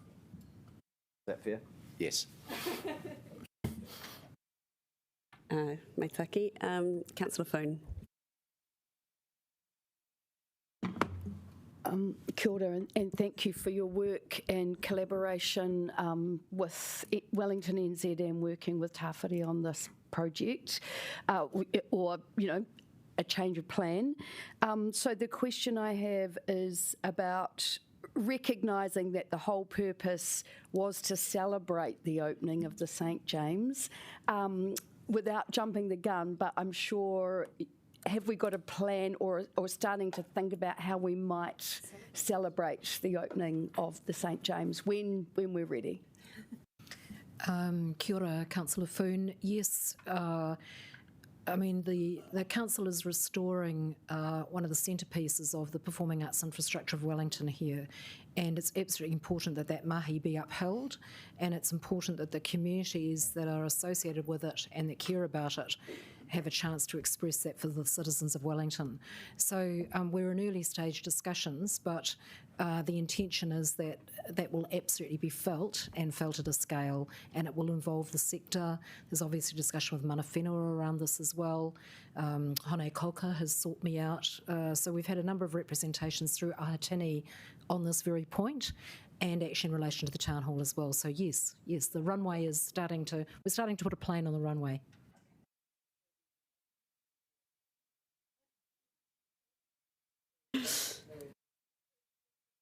Councillor Fitzsimons. Just a question. Obviously, if the festival itself is affected by COVID, when you know, in the lead up to it or just before it, that would obviously be another. Council's not going to sort of take a hands off. We'd then get involved and have more conversations and work out a way through. Is that right? I just want some comfort there that. From a venue perspective, as everyone's acutely aware, all of our venues are under quite a bit of pressure, and so it just adds another pressure to that conversation. But we would immediately sit down with festivals and what programming needed to be redone. I would imagine that it would be a smaller event if that was the case. Councillor Calvert. Thank you. So given that we're making these adjustments, I just want to just confirm, obviously it's happening also at the same time this council is also supporting a major international arts exhibition, Hilma af Klint, and just wanting just some assurance that we are still joined up in that in terms of, I know it may not have any direct impact, but just making sure that, you've got your venues sorted, advertising and all of that we're not losing sight of that investment by council as well into that area. The support that I'm aware of, you might be able to add, is around what we can do in terms of Tanakau and given the exhibition a real presence. So no effect on that. Kia ora. Are there any other pātai? No, thank you both very much for the mahi you've done on this. We appreciate that and for answering our pātai. All right, so we'll now move into debate. So I understand, Councillor Young, you can move the paper. Thank you. Well, I have great pleasure in moving this paper. I'm sure that you're all aware the festival is a real keystone of our city's arts sector and cultural reputation. And I'd just like to reassure the self-confessed Philistines around the table, Councillor Rush, that it brings significant economic benefits as well. This paper has been triggered by the ripple effect of the very complex seismic strengthening of the St James, that grand old lady with a man's name, which just seems very strange. Anyway, it's been a very difficult time for Meg and the festival team and New Zealand Festival team. I'd like to acknowledge their steadfastness, their charm and calm in the face of trying circumstances. Totally beyond their control. And I'd also like to thank Peter Brennan and the property team for sorting this out. The festival absolutely needs our help, so I really hope that you can all support this move so that we, keep our reputation as self-confessed, or self-designated reputation as the cultural capital. Thank you. And I believe the chair of this committee is going to second it. Is that right? Yes, I will.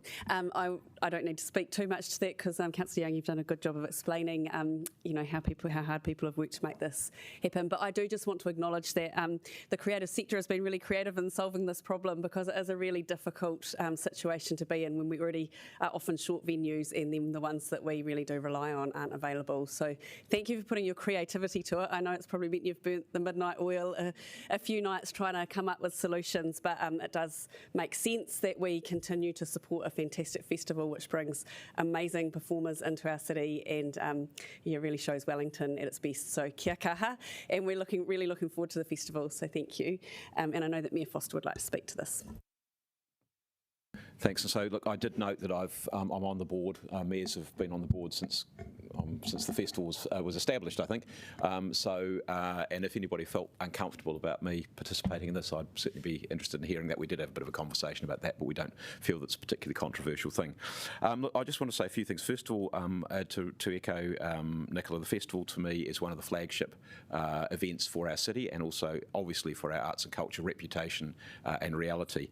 So it's absolutely essential that good festivals are put on, and I think having seen the program, I think it's a great program. I just want to say, Meg and your team, you've done a fantastic job putting together a really great program, which I think people are going to absolutely love. I think it's got plenty for everybody. But I wanted to focus particularly on the St James, and I wanted to thank Peter. I would talk to Peter probably every couple of weeks, every time I see him, and say, how are we going? I think we've got to reflect that the St James timetable was really tight anyway. So when we originally started, that the completion date was sort of at the end of December, with the festival starting in February. And of course, then along comes COVID, and we had 6 weeks or thereabouts of construction activity down tools during lockdown. So that obviously you start eating up the time that's available. If there was contingency time built into it, it starts eroding. And then in the course of the work, these buildings are really complicated. And it's when you actually go and have a look at the building being taken around and see what they discovered as they open up walls and go, oh heck, you've got walls which are really close to each other, no seismic gap. Some of those gaps have actually been filled in. So if there's a shake, one building takes the next building out. And you've actually got to get in there and actually get rid of that wall. So it's extra work that's got to be done, extra time, which you couldn't have known before you started. So there's that. And then the final bit was, as we were just teetering on that, can we make it, can we not make it, and be certain of being able to deliver in time, and I'll come back to the certainty in just a moment. But if and then of course all the shipping sort of things starting falling apart, and people park large vessels in the middle of the Suez Canal, and block global shipping for weeks. Those sort of things, and then Auckland's port shut down. So there's a whole bunch of things that have happened which are completely beyond the control of a project which was tight anyway, and it's that collection of things that finally. Peter and the team just had to say, we can't be certain to deliver it in time. Now, it's possible that it could be delivered at the end of January, but possible's not good enough for the festival. The festival needs certainty, and flexible is great, but that's asking too much to be that flexible, saying, oh, look, we were going to sell tickets to this and we were going to sell 1,600 tickets there, and oh, by the way, now we can't sell 1,600, we've got to refund all those, and that's just impossible. So I just want to pay tribute to all the team, to Peter and his team, Maycroft, their subbies who are doing a fantastic job. We will be so proud of this building when it comes back. It's looking brilliant, and it's going to be so much stronger, and it's going to look amazing.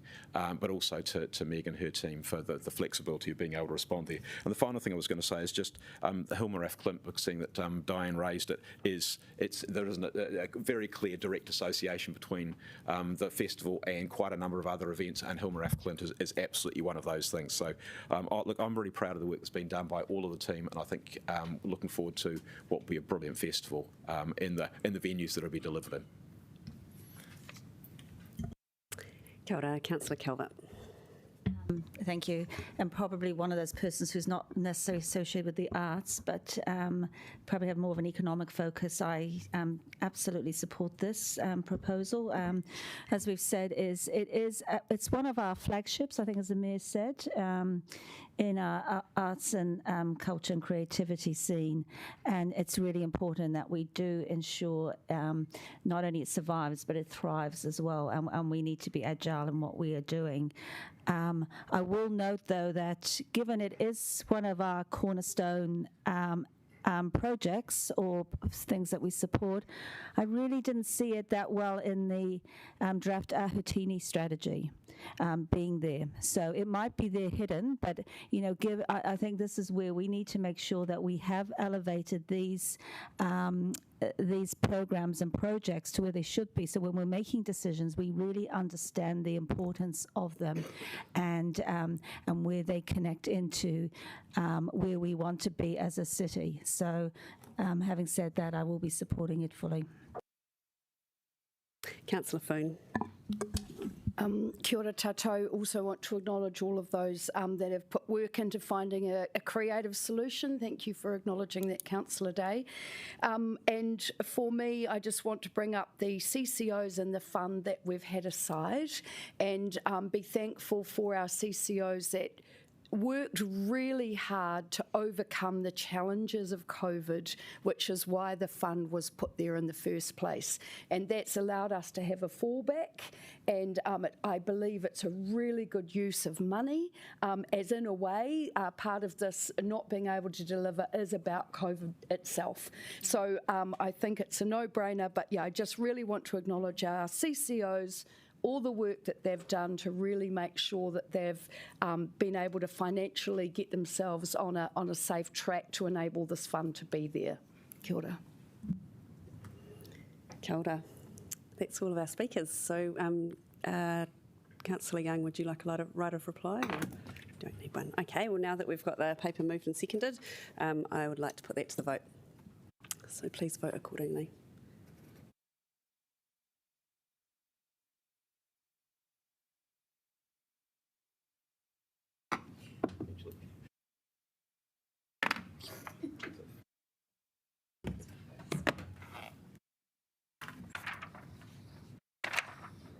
Vote. That way. That's carried unanimous. I voted. Well done. So that is right. Fantastic. Now we'll move on to item 2.2, which is the Social Wellbeing Framework and the Strategy for Children and Young People, consultation report and approval. So I'd like to invite Leila and Jeff to come to the table. Kia ora korua. We've got Jenny Rains too. Fantastic.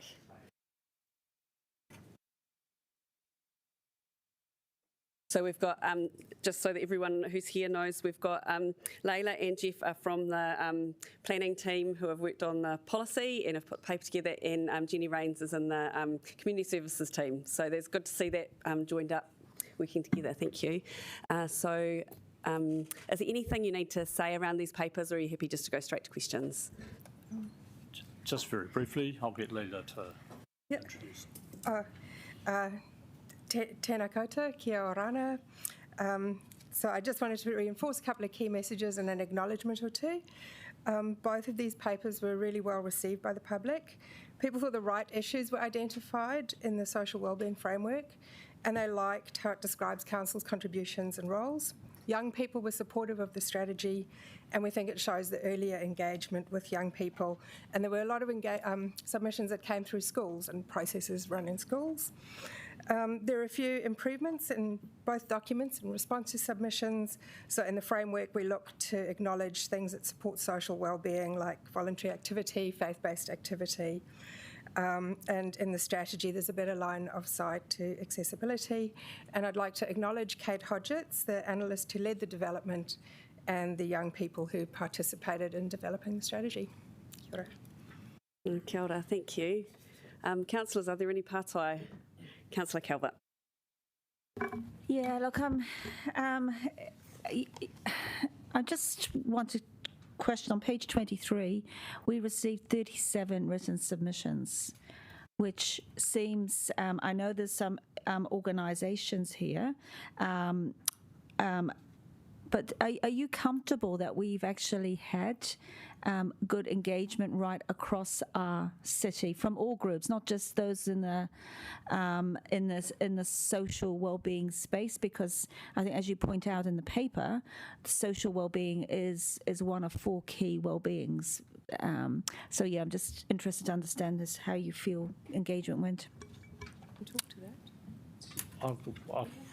I'll respond first. We were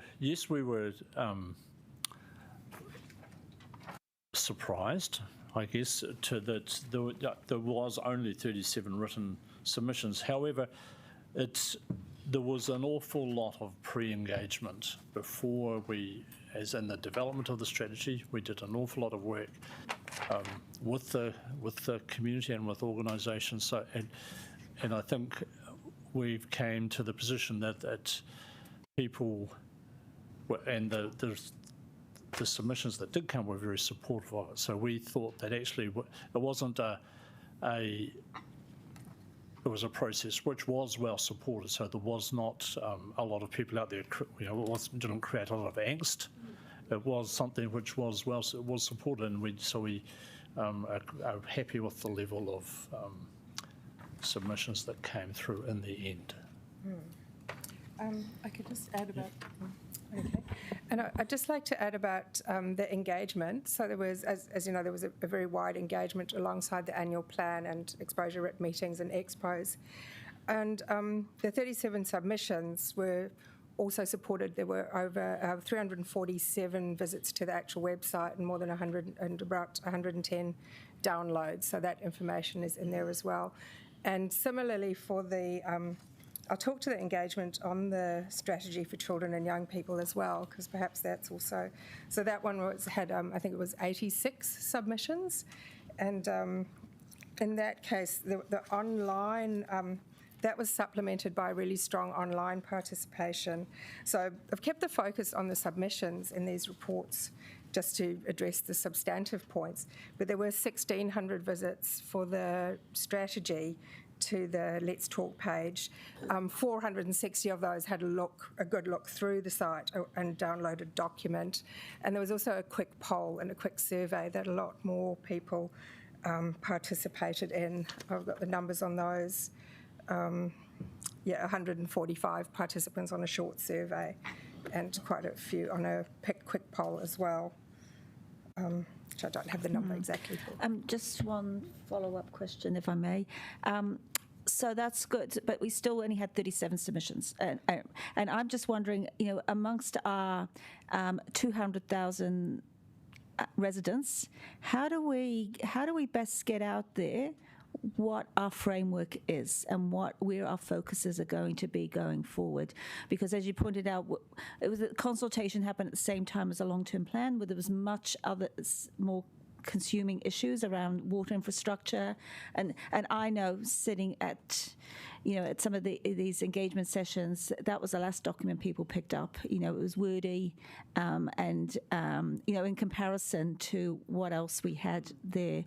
So how do we get the message across when we vote on this? How do we articulate where where the outcomes are going to be, and how we will shape some of our decision making going forward. So the wellbeing, if I answer this one a little bit, I'm quite prepared for that. So the wellbeing framework is something that's got to come in and be embedded across how we do all our work. So components of the wellbeing framework should be showing up underpinning council actions. So for example, the wellbeing framework will underpin looking at how funding decisions are made. As a public document, it's not a focused document to make people aware of, and it's a bit like, I don't know if I mentioned something like the Treasury Living Standards Framework is to underpin budgets, but it's not more widely promoted, with the users of it are in the policy and the planning roles and in the councillor roles. So do you see a way of reporting back on this from a performance monitoring perspective, in terms of outcomes being achieved and as an element of our overarching performance measurement or monitoring? Yes, I think we've identified some key issues particularly in the overarching sort of wellbeing framework. We've identified some key issues which we will want to monitor, and as part of the long-term plan process, have a process where we can see how those things are trending and see if those things should, or if the emphasis should change as we move forward as a city. Okay, thank you. Thank you. Councillor Foon. Kia ora, and thank you for the work. And I know that I've asked this question over an email, but I would like to ask it so that we get the answer out to the full team. So particularly focused on the child and young people strategy, do we have a resource, and particularly around a dedicated team and budget, to enable the strategy and the action list? Kia ora.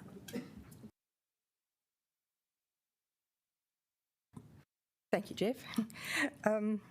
The strategy, just the strategy in general and how it will be managed, it pulls together a lot of recommendations. Some of the work is already incorporated into business as usual, and the action plan provides a way of collectively considering all the activities and facilities to support young people and children. All of the individual actions have business owners at the council or at the CCOs. And when the strategy is approved, we'll be meeting to discuss and propose reporting on the overall strategy. And we'll discuss that with the chair first for coming back here. And many actions are already reported through business planning and reporting. Now, some of the actions are quite big and related to big work programs that we'll be reporting anyway. And a few of these to mention are the Youth Hub. And these are ones that received funding. The strategy initiatives received funding because it was considered alongside the long-term plan. And one of those initiatives would be the Youth Hub, with a 2.97 million operating expenditure over 6 years and 1.1 million capital expenditure. So that's to cover a youth hub until the library is ready and assumed to incorporate as a space. And a report will be coming back on that in December this year, working towards planned opening in February. There's additional funding for skateboarding, which comes under Action 2.2, which is around supporting some of the existing and emerging sports and recreation activities. And the long-term plan had additional funding reinstated for upgrading skateboarding facilities. And that's in addition to money for an Olympic destination park. Engagement received funding, and that's around Action 6 of engaging children and young people in council activity and decisions. And that crosses several actions in the strategy. There's 147,000 operating expenditure and 50,000, that might be too much detail. Porniki Promise about safety at night is reporting back to this committee next month. There's additional funding, partnership funding from MSD for at-risk youth and youth employment, and that crosses a few different actions. At Action 2.4, and this relates back to the wellbeing strategy as well, there's going to be an upcoming review of grants and how they are funded, of the grants criteria, and so the wellbeing strategy, wellbeing framework and the strategy will both underpin that. And there's likely more, but I'll stop there. Well done. We've got the idea. That's awesome to know that we're backing it. Thank you. Oh, and the discussion already this morning around sports turfs is an example where we're actively involved in this space already across the whole organisation. Thank you. Councillor O'Neill. Thank you. I just wanted to follow up on two paragraphs within the paper, paragraph 25 and 26. So paragraph 25 looks at the perceived gap in the strategy, that the strategy was ableist, and I note that it notes officers have done quite a bit of work there to kind of change some things. Would you be able to kind of, apart from making the document more accessible, is there a strategy change within the framework to kind of move away or respond to that criticism? Yeah. So there's a few specific points, and some of it was to create a better line of sight. So we've brought in a reference across to the accessibility. This is a bit tricky. I'll leaf through. I'll just find my pages with the actual changes on them.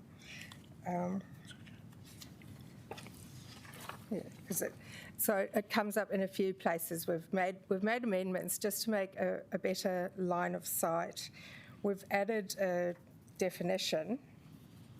I'll just flip to the strategy. Yeah, so we've added a definition and a link to the accessibility action plan, which is really important. And in one of the actions, and another key part of the actions, changes to the actions, was to really create a connection to looking for accessibility for sport. So while we talk about emerging sports and activities for children, we made a stronger link to make it more inclusive and to talk about the partners that we already work with in that space. Yeah. So, councillors, just like to add something to that. So, Melissa, who's our senior accessibility advisor, she will be developing up an action plan and a strategy. So this will all be also taken up in that. And also, there's a huge link in youth and arts as well. So. And sorry, just to follow up on the second paragraph question there.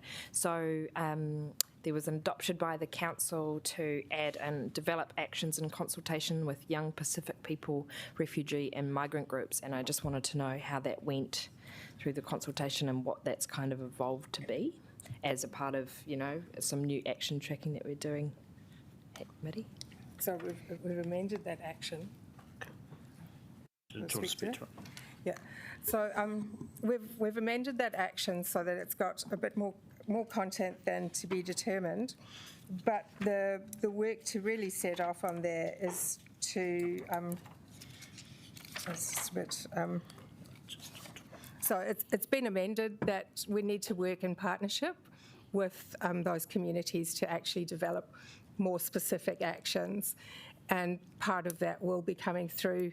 It connects into the other actions as well around engagement and partnership. Some more work to be done in that space. Cool, thank you. I've got a question from Councillor Fitzsimons.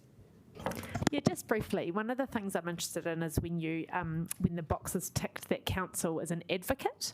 And I just, apart from writing submissions, which are quite a passive way to be an advocate, I'm just interested in whether we can sort of build a bit more of a relationship between the council officers and councillors to help Wellington have a stronger advocacy voice. Because, for example, an officer has never really, that I can recall, come and said, hey, look, it would be good if you guys could politically advocate for this because here's the work that we're doing. But we do it, but it just feels like there's a bit of a disconnect there. Can you comment on that, given how many ticks there are in the advocacy box in the paper? Yes, I'm happy to comment on that. We've had some discussion recently in that space because of the sheer number of submissions that's coming out of central government at the moment. often with very short timeframes, and many of which, as councillors, you want to have a view on.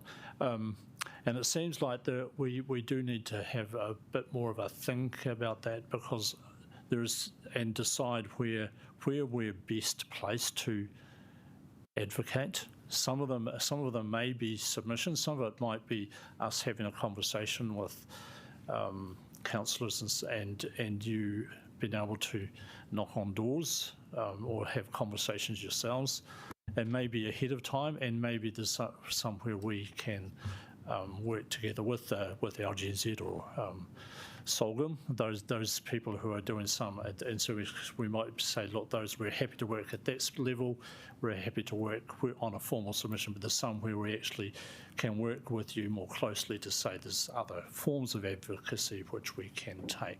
So I think we need a bit more of a considered approach around how we do advocacy. Deputy Mayor Free. I'm just looking, and something that I hadn't noticed before has caught my eye, and it's just going back actually to the Community Outcomes Framework, which is on page 46. And I wonder if with the leave of this meeting, or maybe I might need to move an amendment, it says the city's core, I'm looking at the economic category, and it's about transport, and it mentions that the city's core transport infrastructure will support active transport choices, but I think it really needs to be active and public transport choices, because we are doing quite a lot of work to improve what we can improve around the bus system, and it is actually a really big focus and really important to people. So it's a very small amendment, but I guess now's the time to mention it, if at all. Well, it says, I wonder if we are able to add something, because it said it was developed alongside the long-term plan. I wonder how set in concrete it is. It does seem to be an omission. That was drawn through from the LTP, that part, wasn't it? So, and I guess it's around what's our core role when we do. Well, we were the cable car is probably the only We were very, very much criticised actually last triennium for not including, not having the supportive transport infrastructure needed to help the bus system run more smoothly. It might be not, because this isn't actually the. So it isn't possible to add it now. It's from the long-term plan, so yeah. There are lots of that you see later that you wish. Are there any other questions? Well, tēnā koutou, thank you very much for the mahi that you've done on this and for answering our tātai. Thank you. So we'll now move on to the debate. So I'm really excited to move this paper. It has a long history. It actually began well before I was on council with Mayor Celia Wade-Brown agreeing to sign up to UNICEF's Child Friendly Cities. And so I got into council and went, this sounds good, let's get on with this. And when we started to explore it, UNICEF sort of said, well, we're not really quite ready to help you with that, council. And I went, but we should still aim to be a city that's child and youth friendly. So we went from there. We had a youth summit. We had a number of schools visit council and went and talked at schools. And then the end of the triennium happened. And at the beginning of the triennium, I was still pretty determined that we needed to continue with this. And I just want to say I'm really grateful to the policy team, Baz, Jeff, and the team for continuing that on, working with us to see how that could work, and to my colleagues who agreed to keep it in the programme. So thank you so much for that. And I really do want to acknowledge Kate. She's done an amazing job, and also Olivia with that, because Olivia carried the mahi last triennium and did an excellent job with the summit and other things. But also really do want to acknowledge Kate, who's worked super hard on this. And I was very lucky to be able to go out to her with some of the engagements she did in the schools.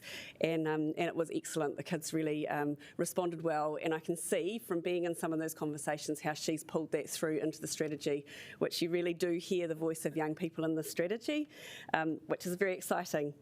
And I want to thank all of the people who did submit on both the strategies, and want to acknowledge that actually when I was out with the long-term plan engagement team, and these strategies were there as well, how a lot of people were just really excited to see that we had these strategies. They didn't necessarily feel that they needed to be all over the detail, so I guess that speaks to a little bit, sometimes you don't get the same number of people filling in the forms because they're just happy to see that you're doing something and they feel that they're comfortable that it's being acknowledged.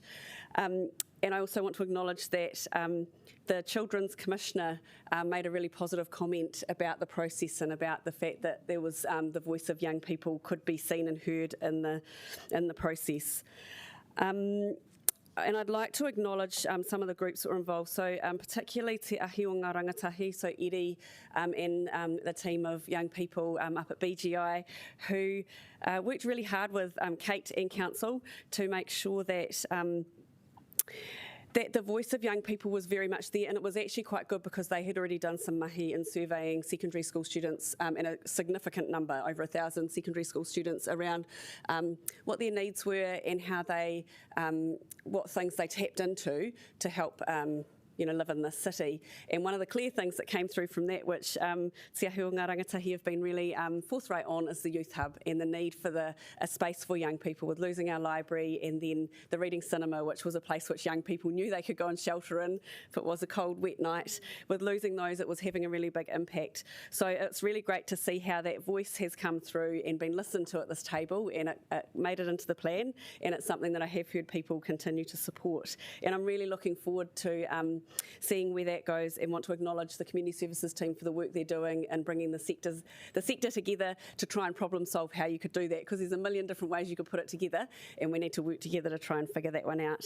And I also want to acknowledge Youth Council, because Youth Council have continued to work with Kate and support her in the process of developing the strategy, and continue to be a voice for young people saying, what about this and what about this? And I know that they were very keen to see and make sure that Make It 16, so lowering the voting age to 16, was included in there. I know there'll be some diversity around this table about what we think, but the fact that it's in the strategy for me is really important, because that is what we heard from young people. It's important to them, and actually that's a good strategy when we can bring things through that might make us feel uncomfortable, but actually we want to allow that conversation to happen, because we know it is happening. In fact, it's happening today in the court system, so we'll be looking on eagerly to see where that gets to. But the strategy covers so much, and it's impressive, and for me it's really important that we do have a planned approach to how we make the city work for children and young people, especially in light of the growing inequity and social disparity that we are seeing. And through our central city challenges, so through the work that we're doing with Pōneke Promise, this strategy feeds in beautifully to that, making sure that we are looking at how we can reduce harm. And we know that our young people do like to gravitate to the city. It's a place where things happen, and we want to make sure when they come here that there's things to do, places to go and places to shelter. And really, really pleased to see the accessibility changes to this plan. I think it is really important in that we're providing ways for people to continue to be able to talk to us about what we're doing and how we improve. And I do just want to say that partly, I think particularly with the children and young people strategy, but I think with the other strategy as well, but actually mainly with the children and young people strategy, when I spoke in different spaces about it, and I was at one meeting where it was a residents association meeting, they were deciding whether to submit on this plan, and they actually stopped themselves and they said, look, around this table, do we really feel that we can do a submission on this plan that will do it justice, because it's not necessarily our perspective that needs to be there. And I think it was good to be able to reassure people that young people had been involved in the making of the plan, and that we did have children feed into it through the process of submissions. And it's important that we have the sector available to speak. The people who are working with our young people, they do know where the needs are, and they have spoken to that. But yeah, I think we've got a really excellent plan here and a great way forward. And I do want to acknowledge the fact that we didn't start from zero, that the government had already done an excellent job creating the framework for children and young people, and that we have built off that. So this has not been done in isolation, it's been done with a lot of partnership involved. So, and I understand Councillor Paul's going to second it. Kia ora. Tēnā tātou. Yeah, I'd just like to really start off by thanking our Youth Council here at Wellington City Council and BGI, specifically Eddie and Te Ahi o Ngā Rangatahi, for all of their advocacy, and it's really awesome for them to see that work paid off in what will be the Youth Hub. And I just want to also thank Zeal and all of the other groups that serve and protect and nourish the rangatahi of the city. I want to thank the officers, Baz, Jeff and Kate, who I believe your mahi was also acknowledged by the Prime Minister, which is really cool as well. So that's awesome. And I just also want to thank Councillor Day for your mahi as well with, starting off with the Youth Summit last trinium and then picking that up and making sure that it followed through to the strategy, and now we can all help out with making sure that those actions are fulfilled. So thank you to everyone who was a part of this, the Children and Young Person Strategy. For me, it's been really nice being a part of this council, and I'd say the favourite part of my job is being able to go out and actually hang out with rangatahi. Going to primary schools and high schools has been a real privilege, and I think from what I've seen, it's cool for them to see someone that's just a bit older than them in this job as well. And yeah, I guess over the triennium, I've been able to be a Duffy School kids hero in primary schools, and been able to go to Wellington High, Wellington East, and Councillor Pennant, just reflecting on your earlier kōrero, you'll be pleased to know that Wellington College actually invited me to speak to their young men about consent and women empowerment and those kinds of issues, which I unfortunately couldn't do as I had council on the day, but I got someone who specialises in how to have those conversations with young men, so they're doing really cool stuff in that space. I think the thing that really attracted me to the city and made me want to stay here is the fact that I see myself being surrounded by my peers in all different areas and people who are my age, and I do see this as a city of, obviously people of all ages live here, but there are so many young professionals. We have a generally young population, and I think that's one of our real strengths that we should leverage off of as well, and I think that's reflected in the fact that you have two relatively young councillors around the table. But the thing for me is I think it's really important that in this kind of mahi that we take a whānau approach to this kind of work and acknowledge that in supporting rangatahi, we're not supporting them as an individual, but they are part of a whānau, whether that's blood or their created families or their chosen families, and that they're part of communities and that they're able to be held in those communities and nourished. So that means access to practical needs such as housing and access to public transport, like the Deputy Mayor was just reflecting on. And I just wanted to acknowledge that there is a massive group of young people and others who are at the Regional Council right now advocating for a public transport discount for community service card holders and tertiary students, which I think is really cool, and I'm really happy to support their call for that. I just wanted to reflect and thank the officers for picking up heaps of the really important issues for young people. Before being on council, I know that, and being on it now, that mental health and sexual harm are two of the key issues for young people in the city. And I think partnerships in that space are really important. That whānau approach is important, and being able to foster them. I think for me it's about helping rangatahi to reach their full potential and not be held back by systems, and instead being held to flourish in those systems. I'm really excited about the Youth Hub. I think it's a really innovative approach to harm in the city generally, and I think it's kind of besides the point whether we think young people should be or shouldn't be in the city at night. The reality is they are, and they are in danger from a lot of different elements and aspects. So giving them that space where they can be inside, be safe from places, and go for help, I think is really, really critical, and I'm looking forward to the partnerships we had with some of those support services to make that space as good as it can be. I just wanted to echo Councillor Day's total call of the voting age to be at 16. I support that as well. Having been in those high schools, I know that, although they might not participate in those submission processes, that they are definitely thinking about the issues that we're discussing around the table. And I was really blown away when we were at Wellington High last year and they were questioning us about the 3 waters and public transport and our spatial plan. And these were year 9s and 10s, These are like, I think 13, 14-year-olds, and I was just blown away. I was like, whoa, I was not thinking about that when I was your age. So I really support that call. And finally, I just wanted to support what Councillor Fitzsimon said before. I do think that we should be pulled on as a resource to bring in more engagement with some of our processes. And I've said that to officers in the development of the strategy. Please use Terry and I and Jill with your connections. Please use all of us to get wider reach with these strategies. And I do think if councillors are employed to go out there into the communities, we can be really strong advocates and we can advocate for better engagement with our systems. So yeah, it's good stuff all around, and happy as to see this through this. So thank you, everybody. Councillor O'Neill. Kia ora, I just kind of wanted to briefly tautoko a lot of what has been said, but also just the momentous amount of work that has gone into the strategy. Pretty sure for about a 6-month period, every single youth space that I walked into, Kate was there with a clipboard or Baz was in the corner. And that was just really awesome to see. Anytime I was like, oh, have you thought of? And they're like, yeah, we've thought of that. I think, yeah, universal. I mean, it's really well demonstrated within the paper that across both strategies, came across that council needs to be more systemic in asserting our roles of social wellbeing within the city and being a leader in this space. Just adding to the calls, yeah, BGI, Youth Council, Zeal, all calling for youth hubs, more accessible playgrounds and bathroom uses, a need and a want and a genuine ambition to see action on housing and homelessness and accessible housing, which falls in line with our other kaupaparas there, and then wanting, calls for other strategies to kind of not just look at volunteers in our city as a resource, but an action and a way to respond to some of the solutions.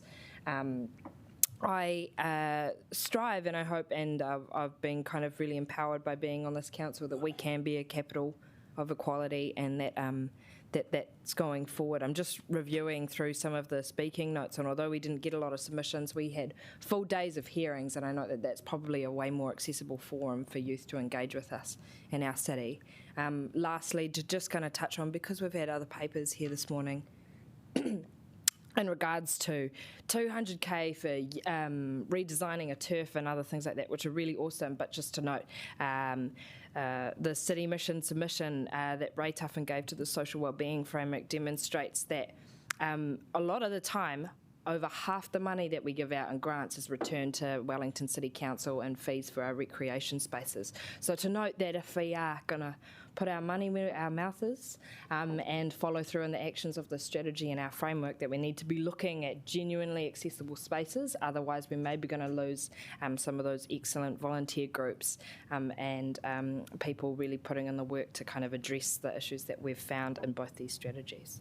And then just lastly to thank Councillor Paul, Councillor Day, and our other youth councillor, Councillor Rebecca Matthews, for all their work, and across the table, all of our resources. I hope she's still listening, but that was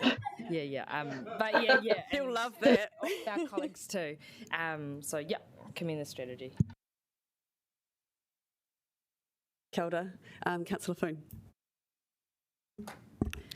Oh, it's hard to follow on from this amazing kōrero this morning, but yes, just want to acknowledge the team, and particularly Kate, and I think the fact that our submitters brought her up so many times and how they, supported her, she supported them to get their submissions through was a really great testament to her. But I'm going to bring this back. Thank you, Councillor Paul, for bringing up whānau, because it happened the last time I read this report, but as a young woman starting to have children and then growing a whānau in this city's been amazing. I know that I come from a privileged place, and I'm really thankful for that, but we've brought up 2 beautiful girls in this city, and the difference is that unlike me, who I wanted to get as far enough away, they don't want to leave. And I'm okay with that, and it just says a lot. So I really wanted to thank this council and all the councils before us and all the officers before us for all the work you've done to help our children work through our city, probably starting through the playgrounds and then moving into the libraries and then experiencing the animals and the lovely kaupapa at the zoo, and then through to Capital E and experience Wellington's city gallery, like being able to take my daughters in there. It's just been an amazing experience as a family, and we're so well supported. And even now, to them being able to independently move through the city, because even though our public transport system is not perfect, it serves them well, and it's amazing. So, you know that I talk a lot about vision. But I really do love what's coming through in these documents, that Wellington is the best city in Aotearoa for young people to live, learn and grow. And that everything we do is about passing on, to our mokopuna, a heritage for them that they can really be thankful that we've done the work for them. And so that's what keeps me at the table.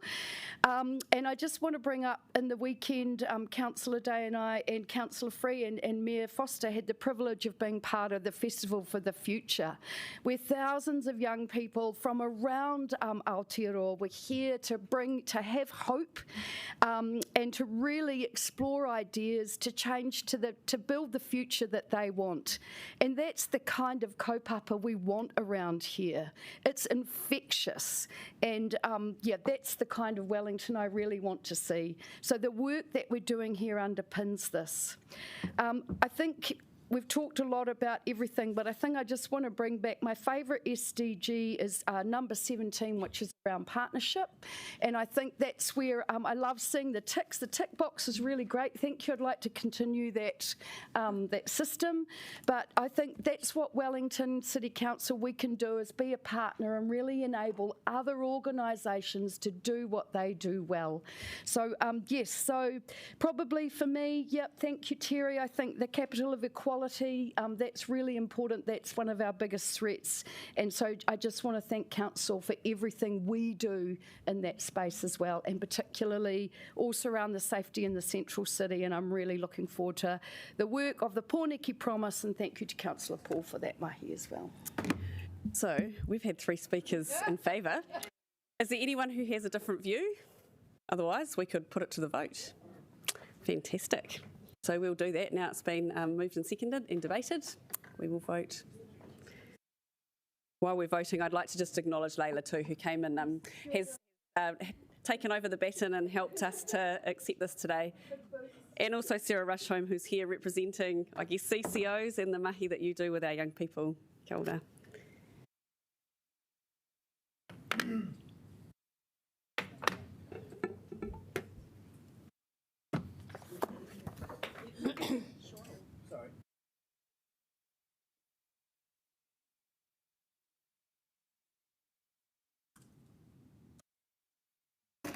All right, that's carried and it's unanimous. Fantastic, thank you.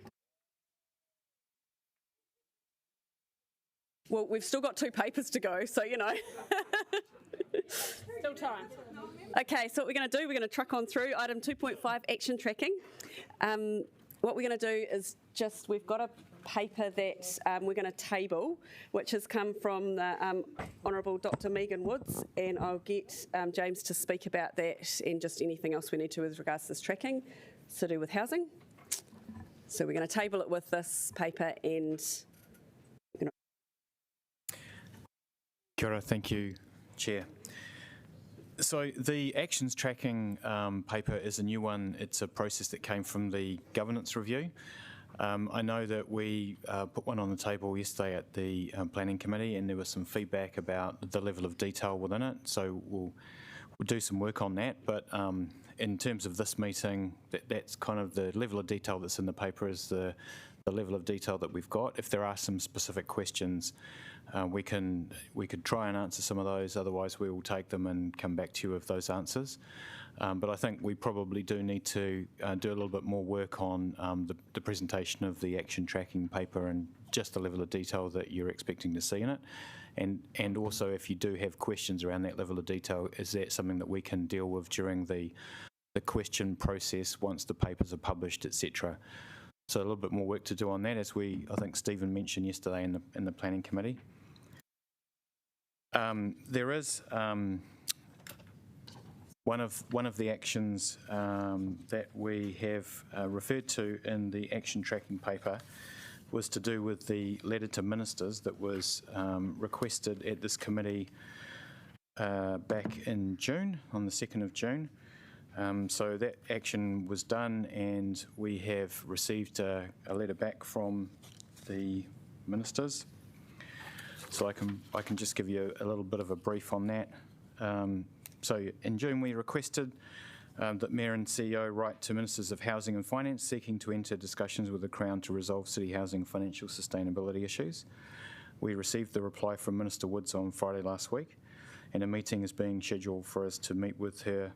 That's scheduled for the 24th of August. The meeting will cover city housing financial position and also broader questions of increasing housing supply in Wellington.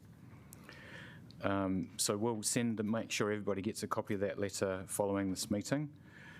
It's obviously tabled today, so there'll be a full paper and further advice for Council on the city housing sustainability in the 7 October meeting of this committee, and that paper will be able to update Council on the outcome of the Ministers' meeting.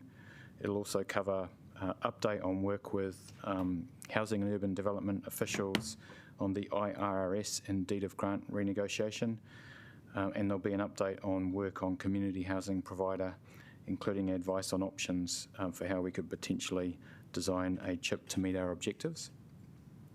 The key points from the Minister's letter are noting that Wellington City Council plays a key role as a large council provider of housing, and that the Council and the Crown have a shared interest in the sustainability of city housing.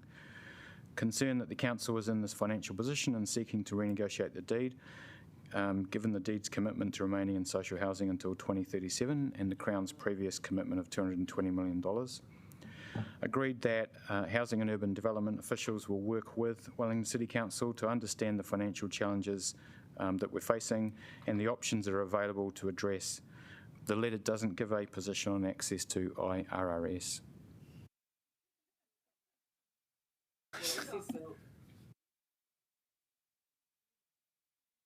The letter is being circulated so that councillors can read it, and I will actually, if everyone hasn't seen it by the time we're coming to debate, I might actually just allow a bit of a pause so people can catch their thoughts. Are there any questions of James? Deputy Mayor Free. Could you just go over those dates again? So I think one was the 24th of August. What's expected to happen on that date? So we've scheduled a meeting with Minister Woods for the 24th of August. Is that councillors? Or is that That's the mayor? The mayor. The mayor, yeah. And Barbara? Barbara, sorry, and the CEO, correct. And then on the 7th of October? 7th of October is a meeting of this committee, and we have an action to bring back a further paper. Yeah. The paper will outline.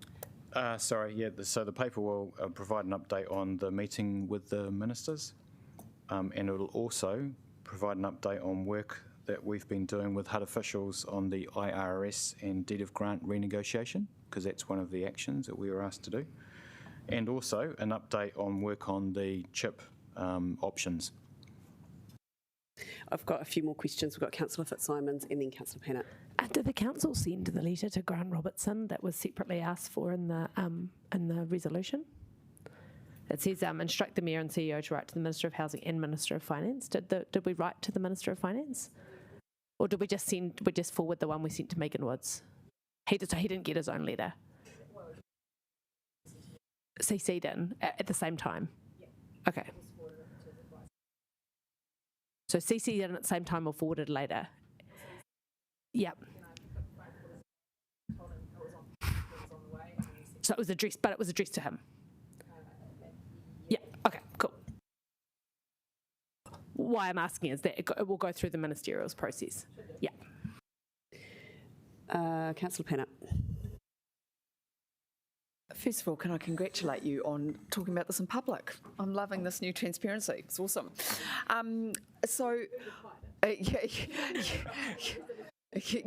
But it's just good that it's good to just, it's happening. I just wondered what kind of information we're going to go in with to this meeting, because the IRRS is absolutely critical. And are we going to have enough analysis? So looking at, yeah, okay, and also, that's great. Also, how do we not get pressured into setting up a CHIP? Because this is a little bit, it just feels, just from hearing that letter, that it's like this is what we're going to be told. Instead, what we actually need is the government to spend $200 million, which isn't that much in the scheme of things, to sort this problem out. And not even that, to actually let us get some, some low interest loans or whatever so we can build some more housing. We should actually be doing more. So that'd be great. Come and join us. Come and join us at the table.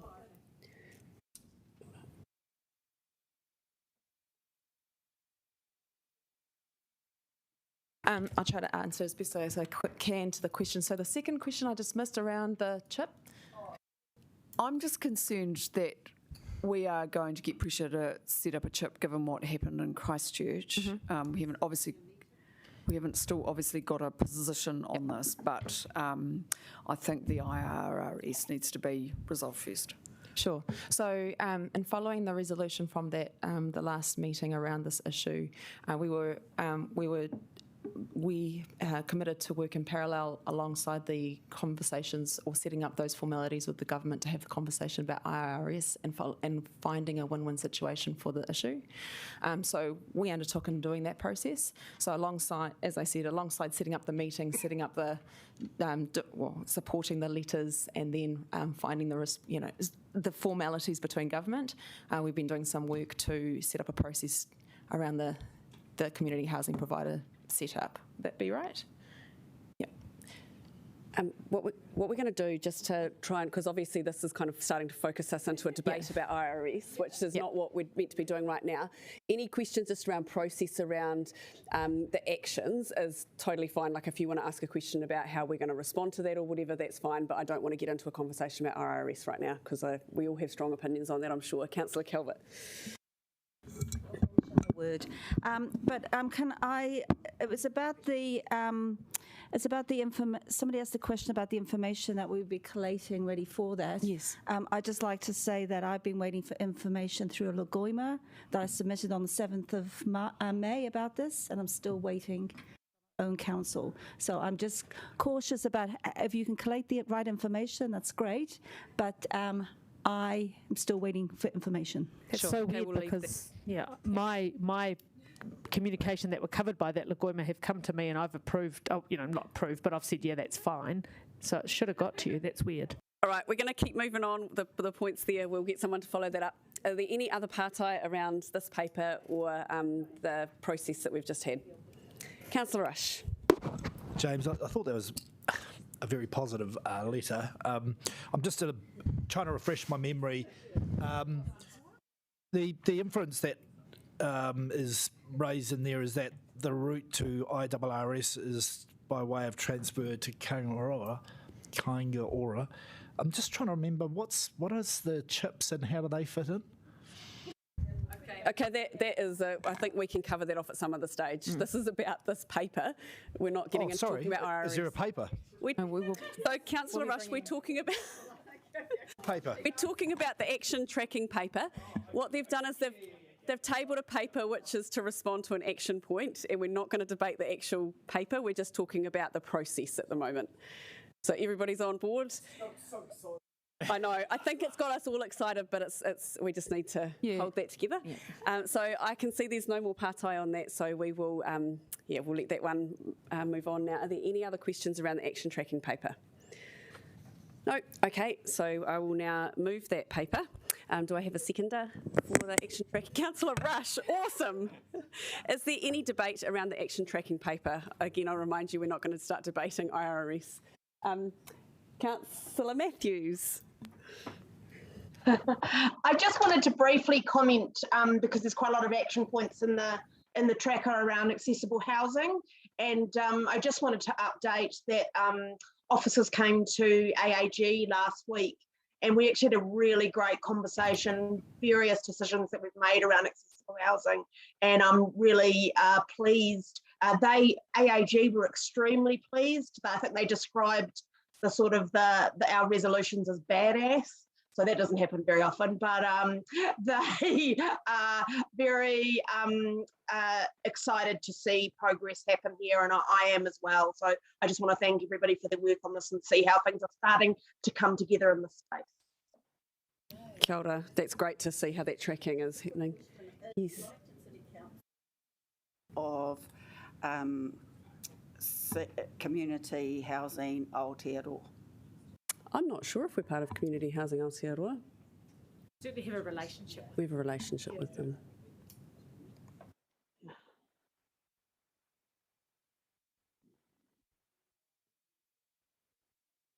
It's like a membership body. We can find that out after. Yeah, thank you. It's possible we are. Is there any further debate on this paper? No. Okay, so now that this has been moved and seconded and debated, I open for voting.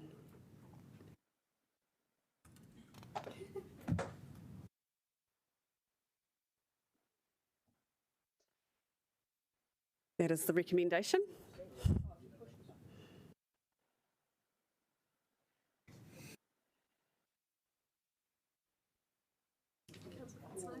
Councillor Fitzsimons, can you vote?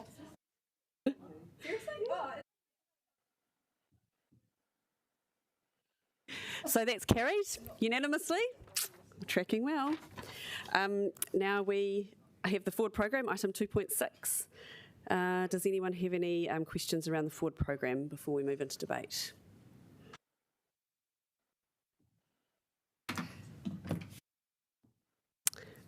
Okay, so I'm going to move this paper.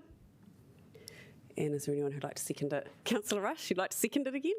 Is there any debate on this paper? The only thing that I will just say here is that we've had a number of conversations this week about getting a paper regarding our social housing, so the city housing paper, particularly in view of the fact that we've just done a survey and getting a bit of a snapshot of where we're at the moment and to help us with our monitoring. So that's something that's sort of getting in the work stream, and hopefully we'll see that come through soon. Otherwise, that's all for that. So now that it's been moved and seconded, we will vote accordingly.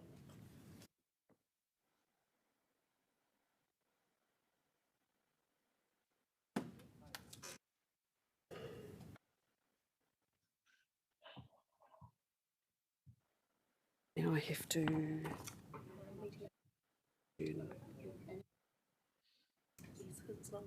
Yeah, that's right.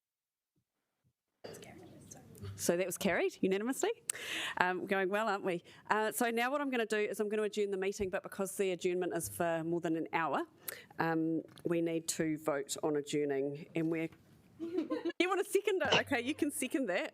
What time are we coming back? 1:30. And so we're coming back at 1:30, just so everybody gets back here at the right time. And we've got people scheduled for the hearings till just after... about 3:30, so we will have to, at some point during that afternoon, do a vote to just extend, because we're going to go over the 6 hours. Not by much, but we will. So we'll do that a bit later on. But so if we can vote now on the adjournment. And I understand there is lunch provided. I did, and you seconded. I can put that up on the screen.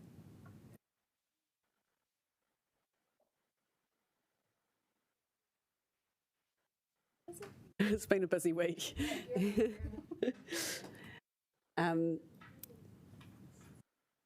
So that's carried unanimously. And Deputy Mayor Free, is the lunch, I imagine it's down in the office? Yes, Jennifer's saying it's down on level 8. So we'll go down there and find that. Thank you, everybody. We'll see you back here at 1:30. And we'll do the karakia at the end of the hui this afternoon. I guess my lunch is on Uber Eats. What was that? I said, is my lunch on Uber Eats? Oh. We'll post it. All right, see you this afternoon.